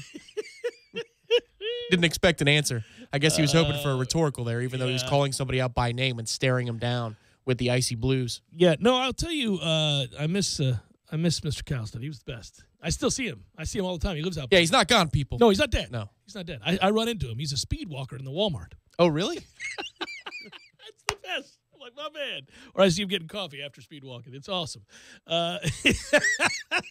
Of course. Right. Of course. It's so perfect. It's great. Anyhow, Big Daddy's not backing down tonight, kids. I haven't decided which way the play is going to go. And I will in mere moments when Tom and I can sit back and have a conversation, an in-depth conversation. You got to educate yourself before taking that guess. No, it's kind of like it, and this is why last night was crazy. Usually it's kind of like this flu pandemic, whatever the hell it is. Nicely done. There you go. Indeed, yes. Yeah. The league is contagious for goals or for goalie performances. That's how on it a given usually night, works. it's just we zeroed in on those nights. Tuesday, Wednesday is usually high scoring, but now I'm worried because last night was so high scoring. I wonder if we're about to get an anti-trend here, something. And the weekend different. Was especially tight. I mean, really, I'm talking about old school mid 90s 2-1, kind of 1-0, 3-1 is wow, what a blowout. What? Yeah, I don't know, man. I can't be. Listen, they say you don't chase good money with bad and all that good stuff, but I can't let that lie. I can't let that sit there like that. Mm-hmm. It's funny. I get and I'll just reveal this and we'll sign off for the evening. But I do this when. Well, first of all, people, let me just say this. Last night's was all on the up and up. I can openly talk about this. This was an up and up thing. This isn't a local guy. This isn't a friend. This is on the up and up, my wagers. So I get a notification in my email inbox on the ones that are on the up and up, right? Yeah, those come in because I don't care who sees those, right? So that comes in, and so I went to bed early last night. When I saw the Lightning were about to get boat raced, I said, well, we don't need to stay up tonight. Let's just go ahead and get a good night's rest, come in ready to go, right? So I laid down, went to sleep, and I get up early, and I got up early this morning. The first thing I usually do is I'll check to see if I have any messages, especially if I go to bed before like 11. Somebody might have texted me. And I'll check my email to see, is there something pressing that I need to do today on my calendar, something reminding? But in the case of gambling, I check my notifications because this particular site will give you won, and they'll show you the amount. And oh, really? Yeah. So I opened and I saw 1 you won, and then nothing. And they're all in that timestamp where it would have been the games would have been finishing. And so I had 1 you won, and I went, must have lost all the rest. Yeah. All right. That includes the total. That the total the other bet kind game. of doubled down. Oh, yeah. The total bet was way over. And then I did win the one. There was I think there was 1 3-1 game. I got should have hedged. hedged. You should have gone 4 unders and a total over. That way you hedge a little bit. I could have, but I've been on such a roll. So Big Daddy will get it figured out. And, if need be, maybe I'll tweet it out. I'm starting to get a little uncomfortable with how frequently. Mm-hmm. So people you don't have to do what I do. Don't do it if you don't want to. And don't call me to complain about it. So a large percentage of the audience that's like excited for Big Daddy.